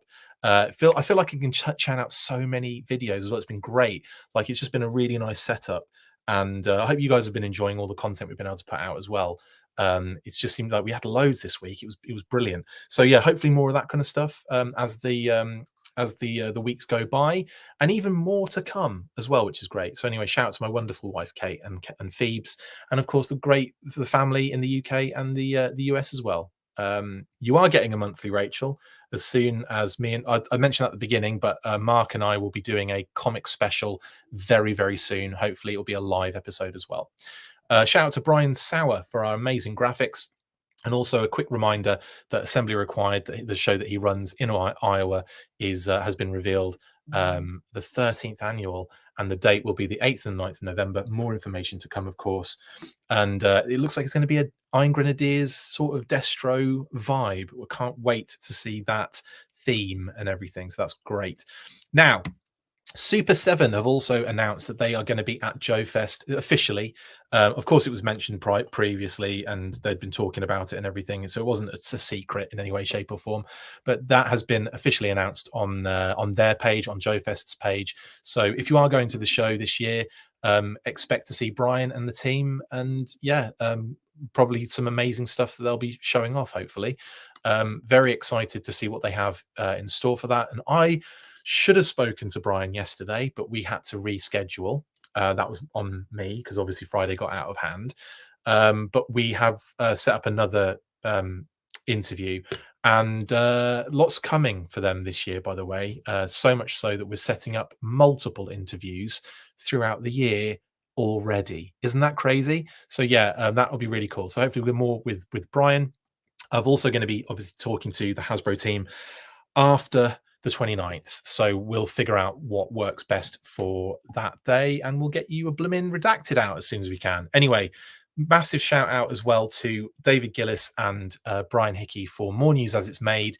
It successfully funded yesterday. Very happy for that. and can't wait to see people get that book in hand. It looks amazing. And of course, Bob Breakin throwing in some pre-production pieces as well to kind of sweeten the pot for some people on, you know, whoever pledged at that level. So that's pretty awesome as well. Really excited for this entire thing, and it's great because, you know, again, another successful book. My Palatoy Story came through the other day. We've got the Skeletron, the Total Robo Skull book is going to be coming soon for the Robo Skull backers. So many great books. The Total Action Force books that they've done. I mean, it's just one after the other, absolute banger. And Brian, obviously, Paddy, Bob Breakin, David Gillis, everyone involved in all of these books. I've just been really, really happy with everything so far. So yeah, congratulations to them for another solid, you know, book. And then Kickley, it's Kickley's segment. Yes, we got a Beachhead, we got an Airborne. I love these. They're very similar, aren't they? Kind of like this one and the Outback one. And I think there's been a few like this where he sketches the specific characters for people. I think these are like kind of like commissions basically, which are really cool. And again, love these. Love seeing the different characters. Love seeing his takes on them. I love how massive Beachhead's backpack is on that one as well. Brilliant stuff. Just love it. Really, really awesome work. Again, I've said it before, but I'd love to see Kickley on a official Joe book. I think it would be amazing. Also, this was my low-key fave, Duke on the General, because the General is so close to my heart. I love that playset vehicle, the Locust as well, like locked in on the top, and it's just something you don't see very often. You don't see the General like recognized very often, and it's really cool that he's used that as the background for Duke here. Lovely stuff. Brilliant stuff. I can't say more fun stuff about it. And again, this was a sad one though. This is the last in the series that he's doing of these bigger pieces, and it's the team basically pulling the Joes out of the fire in the whale. You got the Sarge getting some medical treatment from the doc there. You got Stalker there as well. Mainframe's little face in the window. That's cute. You've got Gung Ho, Roadblock on the guns. That makes sense. You've got Cutter and Recondo in the kind of pilot seat, basically. Pilot seats. You've got General Hawk laying some kind of small arms fire down as well, kind of covering the kind of Joes getting brought onto the whale. You've got, I think, you've got Scarlet and you've got Lifeline working on maybe a green shirt, or is that someone else? I can't tell. I'm probably way off on that. And then you've got Lowlight, Jinx. You've got Snake Eyes with the red goggles, as Mark was mentioning earlier. And you've got Leatherneck, Wetsuit, and Sci-Fi as well in that shot. It's just brilliant. I love it. Loads of cool stuff. And I'm sure there's something I've missed. I did say Mainframe's cute little face in the window. And I did say Stalker's little... I know it's Dial Tone, not Stalker, because you can see Dial Tone's backpack sticking up out the back. My bad. That is definitely Dial Tone, not Stalker. My apologies. But yeah, that's really cool. Love it. And I'm sure there's other stuff I'm missing, but I can't tell.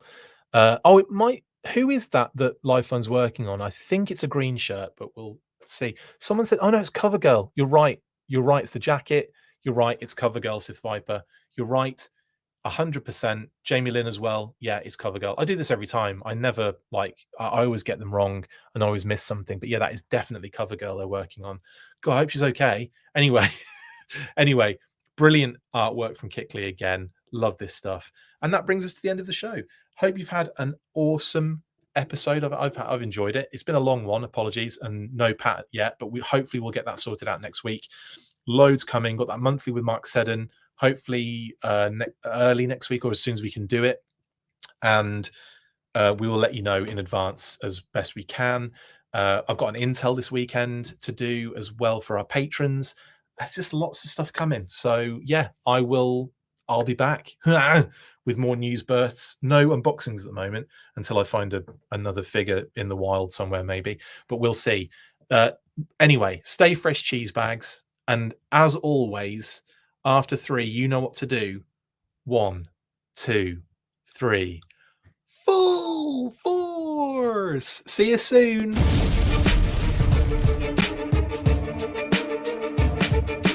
Make sure you get involved with the discussion by liking, sharing and commenting on these videos, and as always you can keep up with the show after listening by following on X, formerly Twitter, @TheFullForce, liking the Facebook page, facebook.com/TheFullForce.